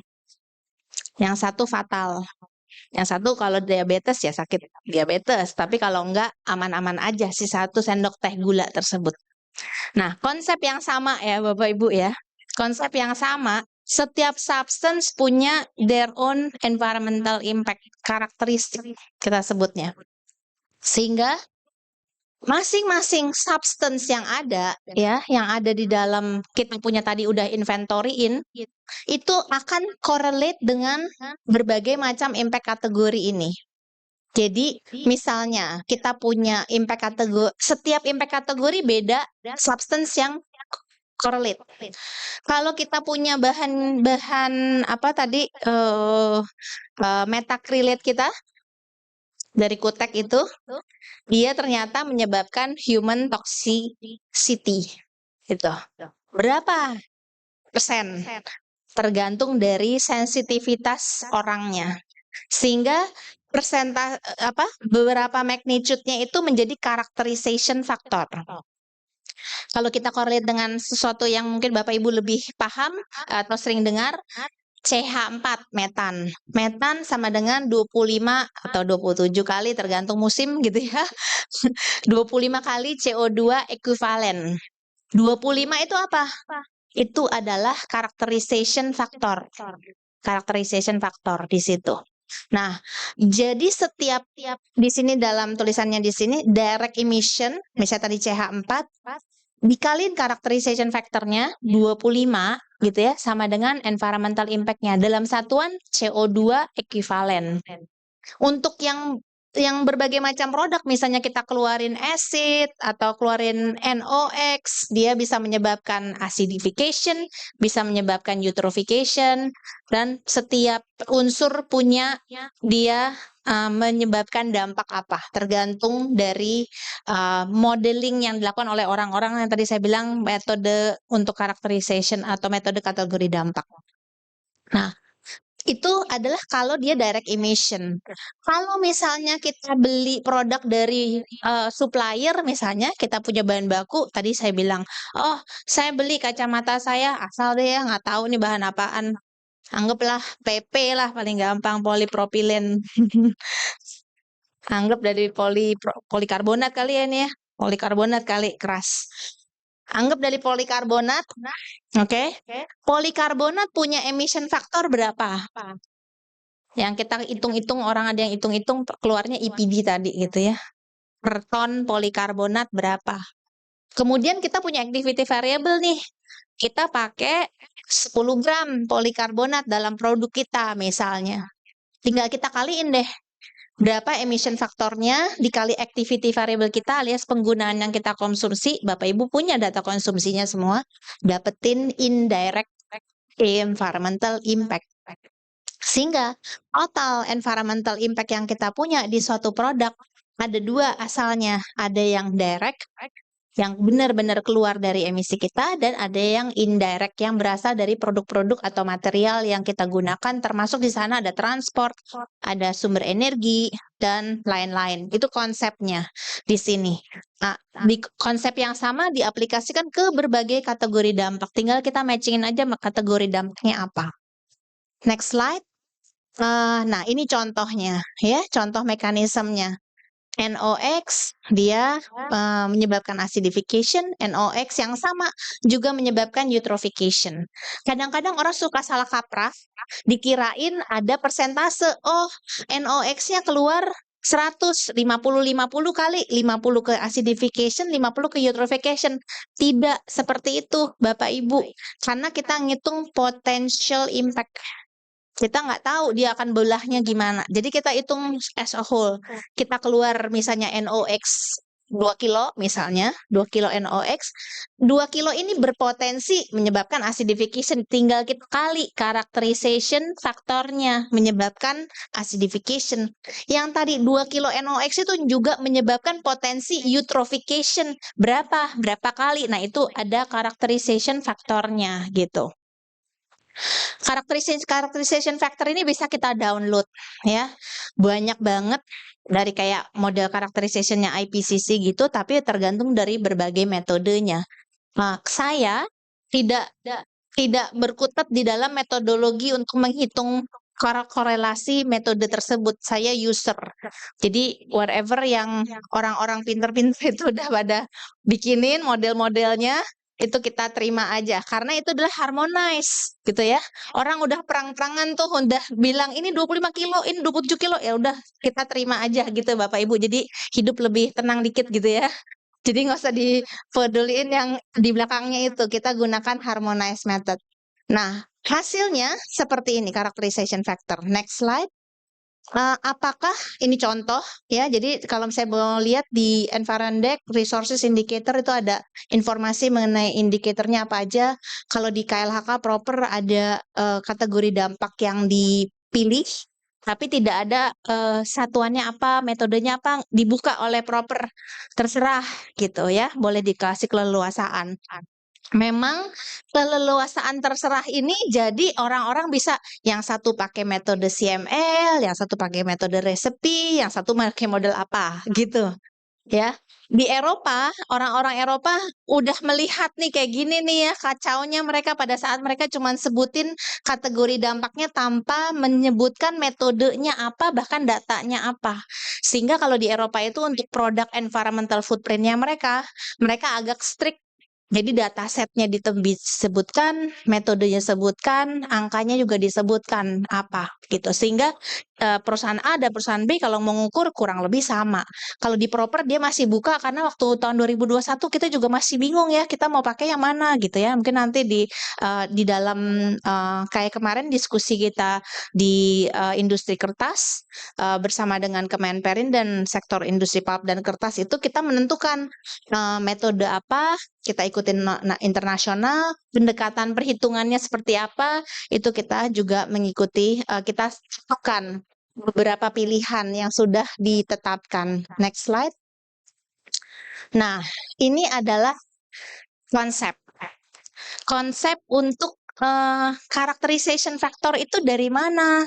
Kok bisa sih orang muncul characterization factornya itu berapa? Ini hanya ceritaan Bapak Ibu ya. Ini ceritaan supaya Bapak Ibu tahu dasarnya dari mana kalau ditanya orang. Orang-orang LC itu melankolik. Ada nasib di situ, fate. Gitu. Nasib. Menarik juga nasib. Fate, exposure, effect, and damage, gitu ya. Fate itu pada saat emisi terbentuk atau terjadi di environment. Emisi terbentuk di environment. Nah, saya kasih contohnya nih kayak kita zaman COVID kemarin. Pada saat ada orang batuk, gitu ya, keluar emisi. Nasib tuh. Nggak ada yang tahu kan kapan mau batuk kan? Nggak ada yang tahu. Nasib. Pup gitu. Fate. Nah, exposure itu apa ya? Exposure adalah kapan dia terekspos, take in. Apakah itu orang ataupun spesies tumbuhan ekosistem lain. 1 meter di depan muka batuknya atau di depan muka banget apa 1 meter gitu ya. Nah, exposure itu. Jadi kalau misalnya kita bandingkan dengan ikan gitu, ikannya tercemar keluar kita limbah ke sungai, kemudian ada ikannya, nah ikannya terekspos langsung atau tidak, itu adalah exposure. Kemudian efeknya adalah disease incidence atau di situ potentially affected fraction of species, itu efeknya. Si ikan sakit gak? Gitu ya. Atau kita tadi dibatukin orang di depan muka, kita sakit apa enggak? Tergantung dari seberapa kuat kita. How sensitive are you? Begitu omongannya di efek itu. Nah, kalau kita kuat, kita nggak kenapa-napa. Tapi kalau misalnya, kalau ada ikan, mungkin ada ikan yang mutasi misalnya, karena kena toksik. Atau kayak kemarin saya gatal-gatal, efek, gitu kan. Kemudian apakah itu menjadi damage? Nah, kalau dia menjadi damage, hilang, habis. Di sini disability adjusted life years, hidup orang berkurang karena dia sakit-sakit tadi, quality of life-nya berkurang. Gatal-gatal sepanjang malam, nggak bisa tidur saya itu sampai bingung. Aduh, ini gimana ya? Kok gatal-gatal? Udah minum obat lagi gitu ya. Nah, itu. Disability adjusted life years. Or potentially disappeared fraction of species. Contoh, tadi kalau Bapak Ibu lihat di slide saya sebelumnya di kategori dampak ada land occupation. Ini nggak ada hubungan dengan chemical, tapi bisa juga ada hubungan dengan chemical ya. land occupation, ya, atau kita buka lahan, deforestation. Pada saat kita buka lahan, kemudian ada spesies-spesies yang tergusur, gitu ya. Pada saat dia tergusur, mungkin dia nggak punya bahan makanan lagi misalnya, sehingga ada potensi dia akan hilang spesiesnya karena nggak bisa makan. Jadi di situ ada potentially disappeared fraction of species. Contoh lain kayak ikan-ikan yang makan plastik, gitu ya. Ikan makan plastik, nggak apa-apa sih, kan plastik inert. Ya nggak apa-apa, tapi perutnya segini, plastiknya 80% mengisi perut ikan, gitu ya. Terus apa yang terjadi? Dia kurang gizi, si ikan kurang gizi, akhirnya dia mati karena tidak ada gizi yang masuk, perutnya isinya plastik, misalnya seperti itu. So, di sini masuk potentially disappeared fraction of species, damage, seperti itu. Nah, gantung dari semua konsep model impact assessment method yang ada di kanan ini, semua konsepnya sama di kiri. Tinggal kita modeling dia how sensitif, senyawa apa menyebabkan apa, senyawa apa menyebabkan apa. Tergantung disitulah diukur oleh si para ahli sehingga muncul impact assessment method, bahkan sampai ada monetary valuation. Monetary valuation itu ibaratnya gara-gara rusak kita harus bayar, gitu ya. Contoh kalau di kesehatan, gitu ya, gara-gara kemarin lagi isu itu ya, diabetes anak-anak ya, banyak yang jadi cuci darah. Yang bayar siapa? RSCM, BPJS, gitu ya. Terus jadi apa? That's the monetary valuation karena kita tidak melakukan kontrol di pengontrolan gizi anak-anak, pengaturan konsumsi makanan anak-anak dan lain-lain, sehingga kemudian ada value di situ berapa harga si gula atau si whatever lifestyle yang kita ini. Itu monetary valuation. Atau kekurangan air, berapa monetary valuation-nya. Next slide. Nah, hasilnya setelah kita melakukan impact assessment itu, kita keluar nih environmental footprint kita. What is our status? So what? Gitu ya. So what? Disinilah kita mulai interpretation. Ya. Tadi pagi saya itu rapat KKNI, kompetensi apa nih ya? Kerangka kompetensi nasional Indonesia namanya. Praktisi LCA. Jadi ada 3 skema yang ini sekedar informasi ya Bapak Ibu, karena udah tahap validasi dikit lagi keluar. Ada 3 kerjaan yang akan masuk ke dalam KKNI, praktisi atau penyusun LCA, reviewer atau verifikator LCA, dan ketiga adalah LCA for executive. Nah, LCA for executive ini nggak perlu tahu cara ngitung, tapi mesti tahu dia mau ngapain, dan kalau udah keluar hasil LCA, hasil hitungan orang-orang si praktisi dan critical reviewer, dia bisa membuat decision alias ini interpretation. Karena ibaratnya nih kalau Bapak Ibu ke dokter, terus abis itu pergi ke dokter, keluar hasil lab tapi nggak ngerti bacanya gimana. Nah ini kita baca nih, pergi ke dokter untuk baca interpretasinya seperti apa. Di dalam hasil LCA, impact assessment dan inventory, di interpretation kita bikin conclusionnya, explain limitationnya apa penyebabnya, cost of the impact, gimana improve-nya, recommendation-nya seperti apa, gitu ya. Kemudian apa yang harus dilakukan oleh si eksekutif ini untuk move forward, apa yang perlu diperbaiki dan lain-lain. Tadi saya sempat ngobrol sama Pak Gede ya, dari Universitas Pertamina. Saya bilang, Pak, Pertamina udah banyak Pak ngerjain LCA Pak. Tinggal dilihat tuh chemical apaan yang menyebabkan dampak gitu ya. Dan dari sana move forward. Oke, interpretasinya apa? What needs to be done di sana gitu ya. Nah, di sini kita lakukan contributional atau hotspot analysis. Pilih kategori dampak yang mau kita assess. Kita pilih kategori dampak yang kita mau assess karena setiap kategori dampak akan beda-beda. Kemudian pilih life stage yang mana yang menyebabkan dampak secara overall, ya, extraction, production, usage, end of life misalnya. Kemudian proses apa dan substance yang mana. yang menyebabkan dampak tersebut. Kita sebutnya elementary flow, gitu. Kemudian kita bisa normalize. Normalize-nya apa? Nah, ini yang tadi Bapak sebut benchmarking. Where are we? Gitu ya. Normalization tuh where are we? How far are we from the target? Itu normalization sebenarnya. Cuman bahasanya di sini normalization. Ya. Kemudian kita baru melakukan pembobotan materiality dari berbagai macam dampak, dari berbagai macam hotspot yang kita temukan, proses yang kita temukan, yang mana yang mau kita prioritaskan. That's weighting. Kalau di dalam bapak-bapak di sini ada di sustainability, related dengan sustainability, kita biasanya di dalam sustainability report bikin materiality assessment. Benar? Materiality assessment, ada yang familiar? Nah, ini salah satunya yang kita bisa lakukan. Hasilnya kita bisa identify yang mana yang menjadi prioritas company, yang menjadi sorotan dari publik juga. Kemudian kita lakukan improvement di sana. Next slide. Ini tinggal sedikit kayaknya. Next slide. Ini contoh ya. Most relevant life cycle stage tadi ini udah ada juga. Next slide. Identify most relevant processes. Ini contoh aja dari hotel. Accor Hotel itu quite advanced dari tahun 2016 dia udah punya keluarin ginian gitu ya.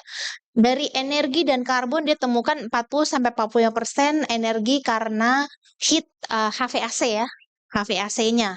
Berarti gimana caranya untuk mengefisiensikan di HVAC? Air di sini. Ternyata air itu kebanyakan di kamar yang airnya boros, bukan di kolam renang, walaupun kolam renang kelihatan airnya banyak gitu ya, di kamar.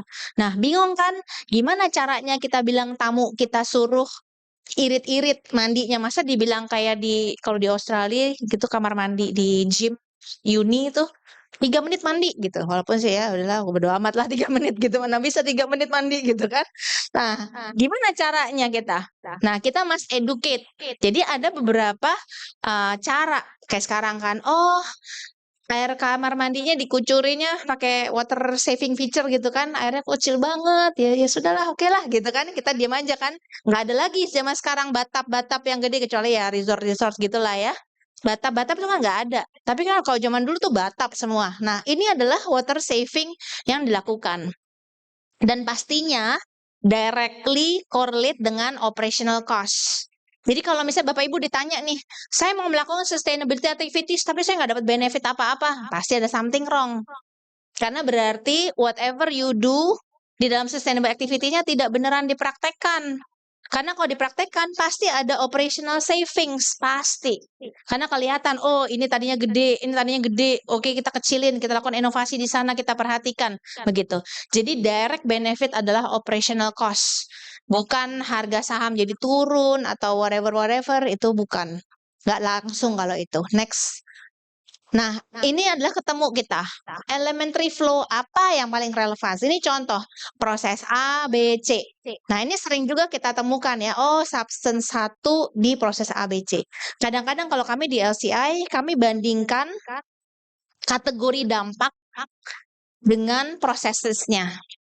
Seringkali proses-proses yang sama itu menyebabkan dampak di beberapa kategori dampak gitu. Jadi, oh dia lagi. Oke, berarti kita punya nih. Ini adalah fokus kita, ini adalah fokus kita, seperti itu. Jadi langsung kita bisa memberikan rekomendasi gimana caranya mengimprove proses ini. Next. Nah, di interpretation kita mesti ngecek complete gak tadi itu, konsisten gak gitu ya. Di LCA ini sering kami temukan pada saat kami mereview laporan-laporan LCA, konsistensi suka nggak konsisten. Di depan bilang apa, di tengah bilang apa, di akhir bilang apa. Datanya nggak sesuai dengan yang dikumpulkan, nggak cocok dengan tujuan, misalnya gitu. Dan tadi saya sempat sebutkan, kalau misalnya datanya nggak ada, datanya cuma sampling 2 kali, kita bisa lakukan uncertainty analysis atau sensitivity analysis untuk tahu tadi asumsi kita udah benar belum sih? Gitu. Kadang-kadang kita bisa mainkan dengan sensitivity analysis, kemudian kita tahu, oh ternyata ini kalau kita ubah, dia sangat sensitif loh, gitu. Tadi itu kita ambilnya cuma sampling doang 2 kali. Oh, berarti besok-besok mungkin kita mesti tambah deh 10 kali samplingnya, just to make sure ini bener nggak sih angkanya. Gitu, seperti itu. Next slide. Nah, sekarang kalau misalnya kita mau integrate dengan green chemistry. Di green chemistry ada 12 prinsipal, saya rasa saya nggak perlu dibacain satu-satu, kemarin pasti udah banyak ya. Gitu, udah ngelotok barangkali.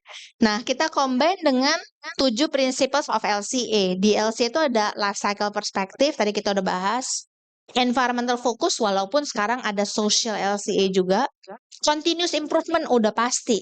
Karena abis kita bikin LCA, ketemu hotspotnya, kita betulin, kita run lagi, ketemu hotspot pindah tab gitu kan ya. Betulin lagi, itu udah betul, udah bagus, turun, ada lagi next hotspot, dan next hotspot, sehingga is continuous improvement. Dan kita selalu melihatnya sebagai functional unit. Kita itu mau ngapain, fungsinya apa, gitu. Serve the purpose atau tidak. Kemudian transparansi, karena tadi bisa banyak banget asumsi gitu, sehingga kita mesti transparan. Ini pendekatannya seperti ini, kita pakai model atau kita pakai asumsi dan lain-lain. Comprehensiveness semua udah kita cover, dan ada scientific approach gitu. Scientific approach itu apa maksudnya ya? Apakah mesti ini juga merupakan diskusi nih di dalam technical working groupnya ISO gitu ya. Scientific approach, apakah mesti natural science atau bisa social science gitu ya?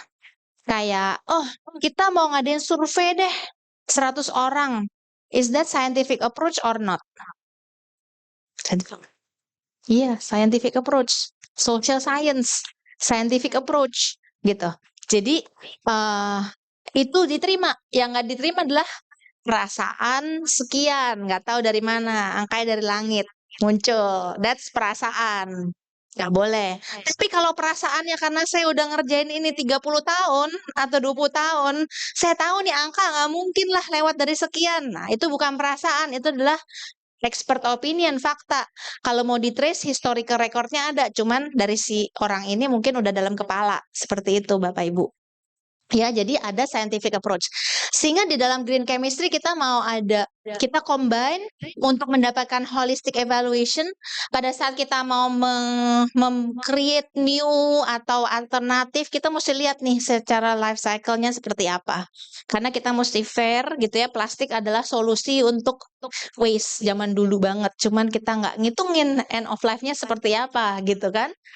Kemudian improve decision making karena kita jadi tahu, trade off-nya seperti apa, ada sinergi ada enggak, bagaimana kita mempengaruhi antara satu aspek ke aspek lain, gitu. Kemudian ada innovation di sini, optimization juga, gitu ya.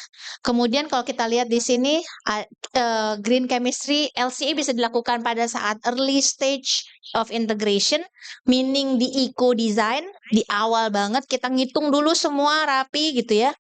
Ibaratnya Bapak Ibu ada yang udah pernah nonton apa tuh namanya Oppenheimer gitu ya. Saya sampai sekarang masih amazed gitu ya. Itu semua cuma ngitung doang, habis itu keluar bom gitu ya. Ngitung doang gitu ya. Secara teoritikal ngitung. Tapi bisa menghasilkan itu kan nggak mungkin kan ngetes, bom gitu kan nggak mungkin. Ngitung doang. Nah ini yang kita harapkan di green chemistry. Dihitung benar-benar dalam eco design life cycle perspective sehingga kita benar-benar bisa tahu what is semuanya expected, nggak ada yang kaget kita. Kemudian LCA indikator. Di sini global warming, ozone depletion, water deprivation, tapi juga sebenarnya toxicity ya karena kayaknya chemicals itu nggak lepas dari toxicity. Saya juga baru tahu ya kalau kita baru punya furniture gitu ya. Bapak Ibu pernah tahu kan kalau kita beli furniture pasti berapa hari bau pedes gitu ya.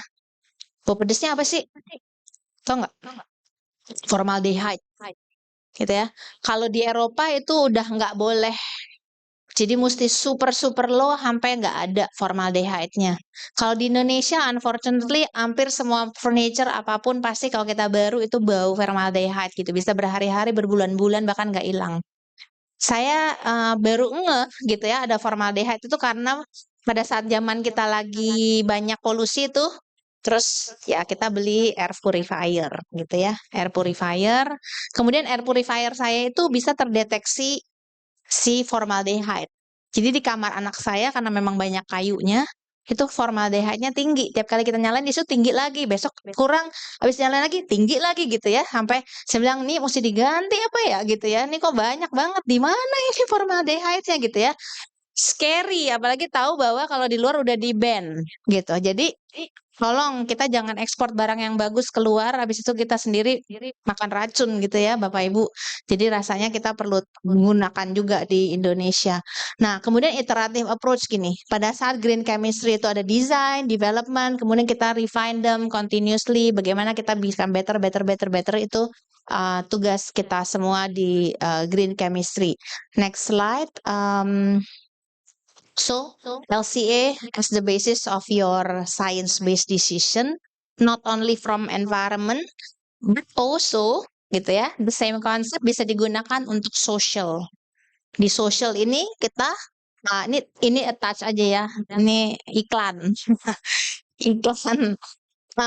Di social kita identify, Bapak Ibu pasti di sini udah banyak banget ya melakukan community development segala macam, udah super canggih gitu ya. Tapi di social LCA ini kita mendefine, kita tahu siapa stakeholder di tahap mana, Misalnya kalau di extraction siapa, di manufacturing siapa, stakeholdernya, di distribution, di consumption itu siapa, sehingga kemudian kita bisa tahu isu kita in social aspect itu ada di rantai yang mana dan pada proses apa itu dan topik apa yang menjadi issue di dalam sosial. Next slide. Ini kayaknya yang terakhir iklan. Next slide. Social SCA, ada panduannya, ada ISO-nya. Kenapa saya ngomongin ini? Karena next slide.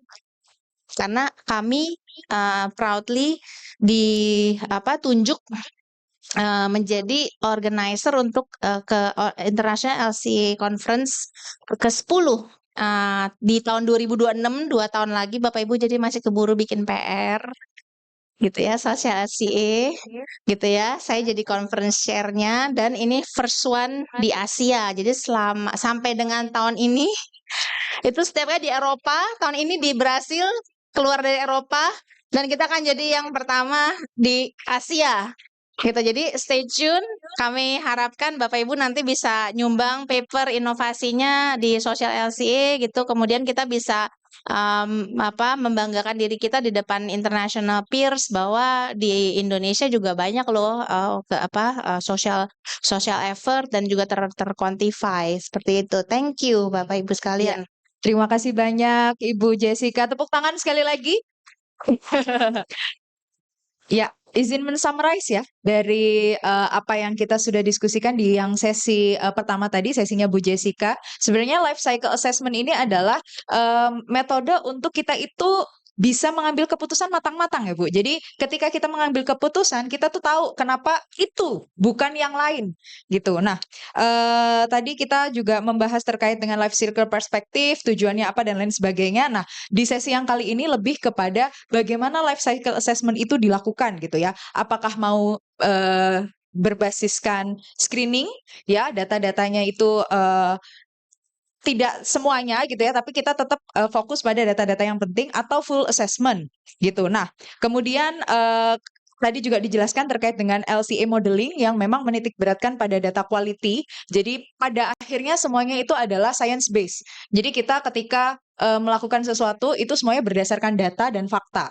Nah, kemudian LCA impact assessment ini diharapkan juga gitu ya menjadi penjembatan atau menghubungkan antara inventory dengan environmental impacts sehingga pada akhirnya decision yang diambil itu tidak hanya jangka pendek tapi juga jangka panjang gitu. Nah, untuk membantu menghitung environmental impacts dan juga potensi dari dampak di faktor-faktor lainnya itu dapat dibuat matriks ya.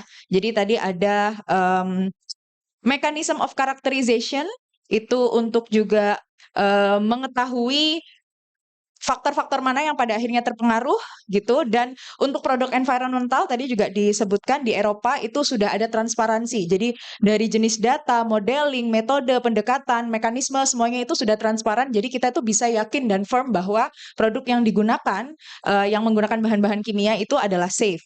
Nah, kemudian juga selain ada mekanisme of characterization, ada juga Fate and Exposure Model. Jadi ini adalah impact assessment model yang lain, dan ini fungsinya adalah untuk mengukur sejauh mana produk kita itu dapat berdampak pada masyarakat, baik jangka pendek maupun jangka panjang. Nah, hasil dari assessment impact ini kemudian diinterpretasikan gitu. Jadi ada pihak-pihak tertentu yang nanti akan menginterpretasikan hasil SCA yang kemudian dijadikan dasar pengambilan kebijakan atau rekomendasi untuk langkah-langkah ke depannya. Jadi itu tadi full penjelasan dari Ibu Jessica yang sudah bisa saya rangkum. Ya, saya hanya merangkum, Bu. Tadi kalau misalnya menjelaskan 40 slide, waduh, saya mikir-mikir lagi. Baik, kita masuk ke sesi Q&A, Bapak dan Ibu. Silahkan bagi Bapak dan Ibu yang ada pertanyaan atau ingin sharing terkait dengan ceritanya untuk sudah pernah sebenarnya melakukan LCA, tapi kemudian ada kendala. Nah, kira-kira solusinya apa? Nah, itu bisa sharing di sini. Ya, satu. Oke, satu dulu, boleh. Silahkan. Jangan lupa menyebutkan nama dan juga instansi. Selamat sore Bu Jessica, saya April dari PT Smelting. Yang pertama saya mau bertanya tentang apa bedanya SLCA sama LCA. Kemudian yang kedua, tadi kan basis data biasanya 5 tahun gitu ya Bu. Kalau misalnya sebelum 5 tahun setelah kita membuat LCA itu ada ekspansi, apakah kami wajib untuk membuat LCA? Kemudian yang ketiga mungkin bisa sharing Bu tentang SIMAPRO. Soalnya kan setelah bikin inventory itu kan biasanya overwhelmed dengan data-datanya. Apa kelebihannya dengan banyak software yang lain? Terima kasih.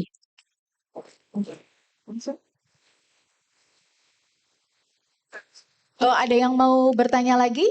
Kalau belum, mungkin dijawab dulu tadi pertanyaannya Bu April. Iya, dijawab dulu Baik. aja Ibu. Mungkin untuk yang social LCA pertama-tama bedanya adalah yang di-assess adalah social aspek, Bu. Misalnya worker gitu ya. Apa sih aspek worker? Ada occupational health and safety, ada training and development, ada misal child labor juga, hal-hal tersebut. Di dalam social LCA itu kita data-datanya bisa kita gunakan dari sustainability reporting. Misalnya terjadi injury berapa banyak jumlahnya. Nah, kemudian kita impact-nya kemana nih? Kita bisa correlate dengan, dengan ada injury, ada berapa hari yang loss, sehingga kemudian productivity menurun, misalnya seperti itu. Atau kalau misalnya kita dari community, dari community sekitar kita ada yang mungkin tidak bisa memenuhi basic needs-nya, misalnya gitu. Jadi ada atau misalnya ada grievances dari local community sehingga demo di depan pabrik misalnya, kemudian jadi pabrik nggak bisa beroperasi misalnya, dan lain-lain berbagai macam inventory ada berdasarkan stakeholder-nya. Kemudian kita bisa mengakses apakah itu performance ataupun impact di dalam social aspek gitu, Bu, bedanya. Dan dengan konsep yang sama kita jadi bisa tahu, oh ini kejadian di mana. Di dalam di dalam pilot project kami dengan UN Environment untuk social LCA itu kita bisa ketahuan terjadi occupational health and safety. Kebetulan waktu itu contoh kasusnya adalah farmers ya. Farmersnya ada child labor.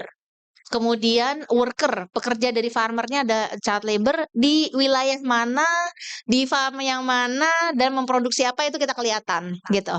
Terjadi occupational health and safety di mana lokasi. Jadi kita benar-benar bisa ketahuan di rantai yang mana nih yang harus kita perhatikan. Misalnya di pabrik it's okay, tapi kemudian yang di luar di kontrak farmer misalnya yang menjadi isu seperti itu sih yang salah satu contoh untuk social LCA.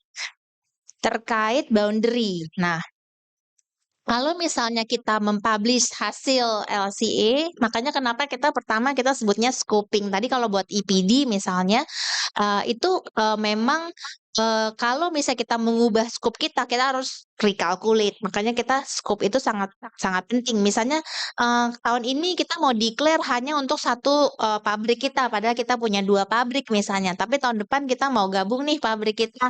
Nah itu skopnya pasti kita akan perluas. Kita bisa ngecek apakah berubah nggak sih, beda nggak sih dengan nilainya. Kalau misalnya dengan penambahan scope atau pengupdatean data atau pengupdatean teknologi, data kita itu berubah lebih dari 10% environmental impact-nya, then kita mesti redeclare gitu, kita update data kita seperti itu. Tapi kalau karena ibaratnya begini, kita jual barang smelting kalau nggak salah tembaga ya Bu ya, tembaga. Kita jual barang ke buyer kita kan, ke buyer kita gitu kan. Tadinya nilainya misalnya asal aja lah ya 2 ton per ton gitu, 2 ton per ton gitu ya. Misalnya 2 ton CO2 per ton produk misalnya. Tapi ternyata setelah kita nambahin scope kita ternyata sebenarnya 2,5. Berarti kan kita mesti modify, si buyer kan harus recalculate tuh, berarti yang kita beli beda. Seperti itu sih sebenarnya konsepnya gitu Bu. Kemudian yang ketiga yang tentang Simapro gitu ya. Kalau bedanya apa dengan software-software lain? Kebetulan saya tuh kami yang pertama kali bawa software LCA ke Indonesia. Jadi kami bawa software Simapro. Pada waktu saya mulai saya punya privilege untuk milih. Nah, itu ya. Saya punya privilege untuk milih software apa. Jadi masing-masing nih waktu dulu itu saya awal-awal 2015 itu nanyain nih, Simapro punya apa, merek-merek lain, Gabi, dulu belum ada OpenLCA, punya apa, Umberto dan beberapa merek lain. Kemudian kita nanya, oke, yang mana yang kira-kira suitable buat Indonesia. Salah satu faktor yang kami pilih kenapa menggunakan Simapro karena Simapro punya database yang cukup lengkap. Sementara software-software lain, tidak bermaksud untuk menjelekkan software-software yang lain gitu ya. Ada yang datangnya kosongan. Padahal kalau kosongan ya sama aja kita pakai Excel gitu ya. Kalau misalnya itu karena yang kita perlukan sebenarnya database background-nya. Kemudian ada juga yang belinya ketengan gitu ya. Belinya database A, dia datang dengan database A atau database B. Padahal kenyataannya pada saat kita bikin LCA, nggak semua data ada dalam satu database. Jadi bisa ada di database sebelah, ada database ini, ada database ini. Sehingga pada waktu dulu saya itu mau membawa software, saya ngebayangin gini, kalau saya jual software saya, kemudian si klien ini bilang, wah ternyata database-nya ada di database sebelah, nanti saya udah kebayang diomelin orang gitu ya. Gimana sih kok nggak lengkap, kok datanya malah di situ, saya salah dong beli kayak gitu. Jadi makanya kami kemudian memutuskan, oke kita pilih data Simapro yang database-nya lengkap. Alasan kedua adalah Simapro adalah salah satu yang paling saat ini udah 30 more than 30 tahun, udah 33 tahun. Udah umur 33 tahun Simapro itu. Aslinya dari Belanda, pre-sustainability asli dari Belanda, dan yang buat Mark Goodcup itu dulu itu adalah salah satu pionir di LCA. Udah 30 tahun, jadi udah banyak banget umum dipakai gitu ya. Waktu saya sekolah pun di di UNSW itu menggunakan software Simapro itu. Dan saat ini menariknya gitu ya, Simapro itu satu-satunya yang masih di tangan pertama.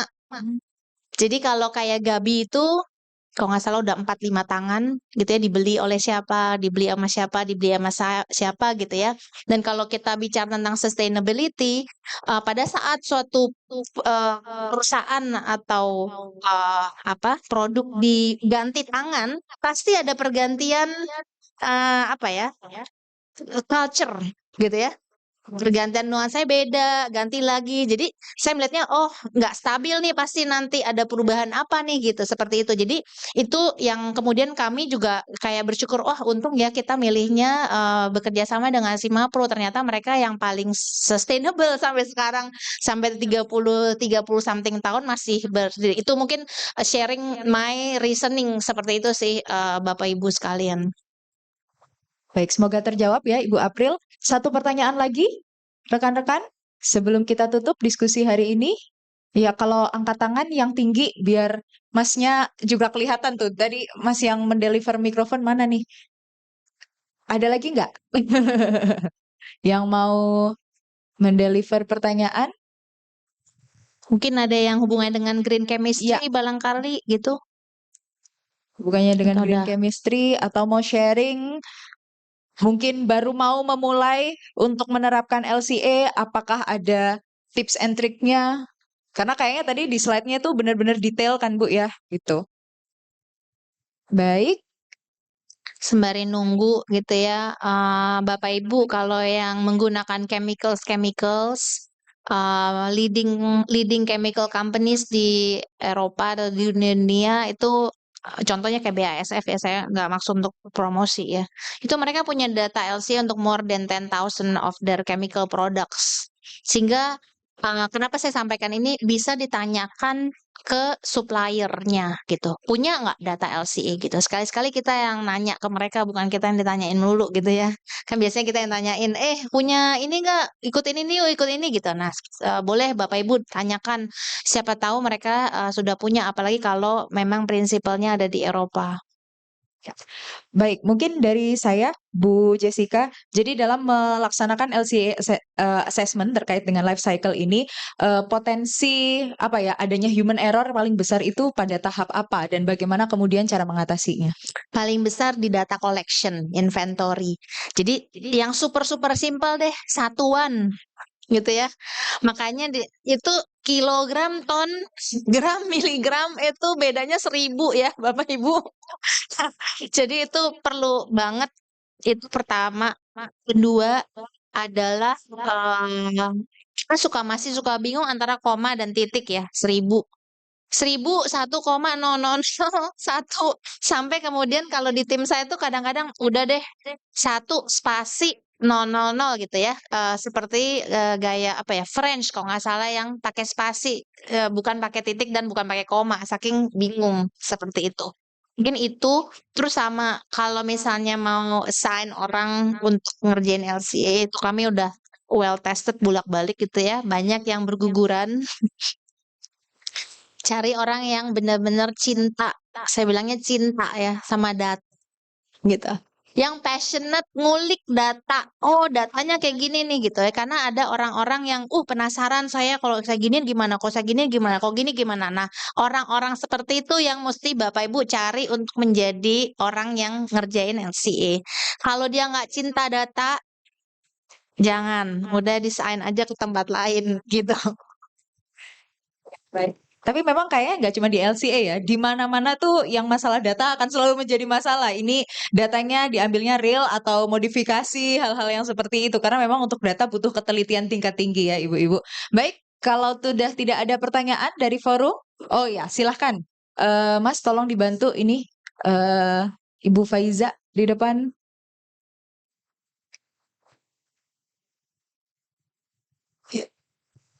Halo, selamat sore Bu Jessica.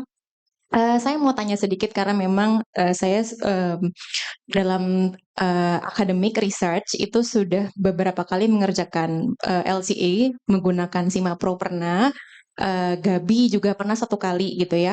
Cuman yang menjadi concern saya itu adalah bagaimana kita memvalidasi dari hasil kalkulasi kita. Karena kan itu emang basically point of view human-nya tuh besar banget di sana. Bagaimana kita memasukkan massa, energi, proses dan seterusnya. Itu aja dari saya. Good question Mbak Faisa. Biasanya kita lakukan sensitivity analysis ya tadi, uncertainty, terutama untuk data-data yang kita nggak yakin gitu. Itu pertama, yang maksudnya datanya, ini cuma sampel 2 kali atau kemudian datanya itu yang pertama. Terus hotspot itu pasti harus kita tes. Sensitivity analysis tadi dan sensitivity analysis untuk hotspot. Uncertainty analysis kalau datanya data sampling atau data yang ini. Kemudian benchmarking dengan relevan industri. Jadi mungkin kita bisa do semacam literatur studi untuk ngecek kira-kira hotspotnya sama nggak sih? Kok hotspot ini muncul ya, padahal yang lain enggak gitu. Nah, kemudian kita kulik ke dalam inventory-nya bener gak ya yang jadi hotspot ini, terutama yang hotspot yang kita angkat ya. Of course bisa aja terbalik ya. Yang kita tadi tadi salah, bukannya kilogram tapi kita masukin miligram misalnya, bisa aja seperti itu. Jadi kalau di dalam prakteknya sebenarnya kita kalau di kami ya di LC itu kita ada pendamping nih kanan kiri ini yang ngecekin data untuk data terutama inventory. Si A udah ngecek, si B ngecek lagi gitu. Terus neraca massa itu pasti yang harus diperhatikan sekali karena sering terjadi imbalance. Jadi kita biasanya ada trigger kalau dari satu proses ke proses lain ada neraca massa yang tidak sesuai. Itu sih tips and triknya mungkin Bu Faiza. Jadi untuk tim data itu nggak boleh sendirian berarti ya. Harus ada check and balance-nya. Orang Apalagi kalau ngantuk gitu Oh kan. iya benar. Apalagi kalau ngantuk 01 harusnya 3 jadi 4 gitu kan. Wah, Betul. susah. Beda 1 0 aja udah beda kuantitas. Baik, terima kasih banyak sekali lagi tepuk tangan untuk Bu Jessica.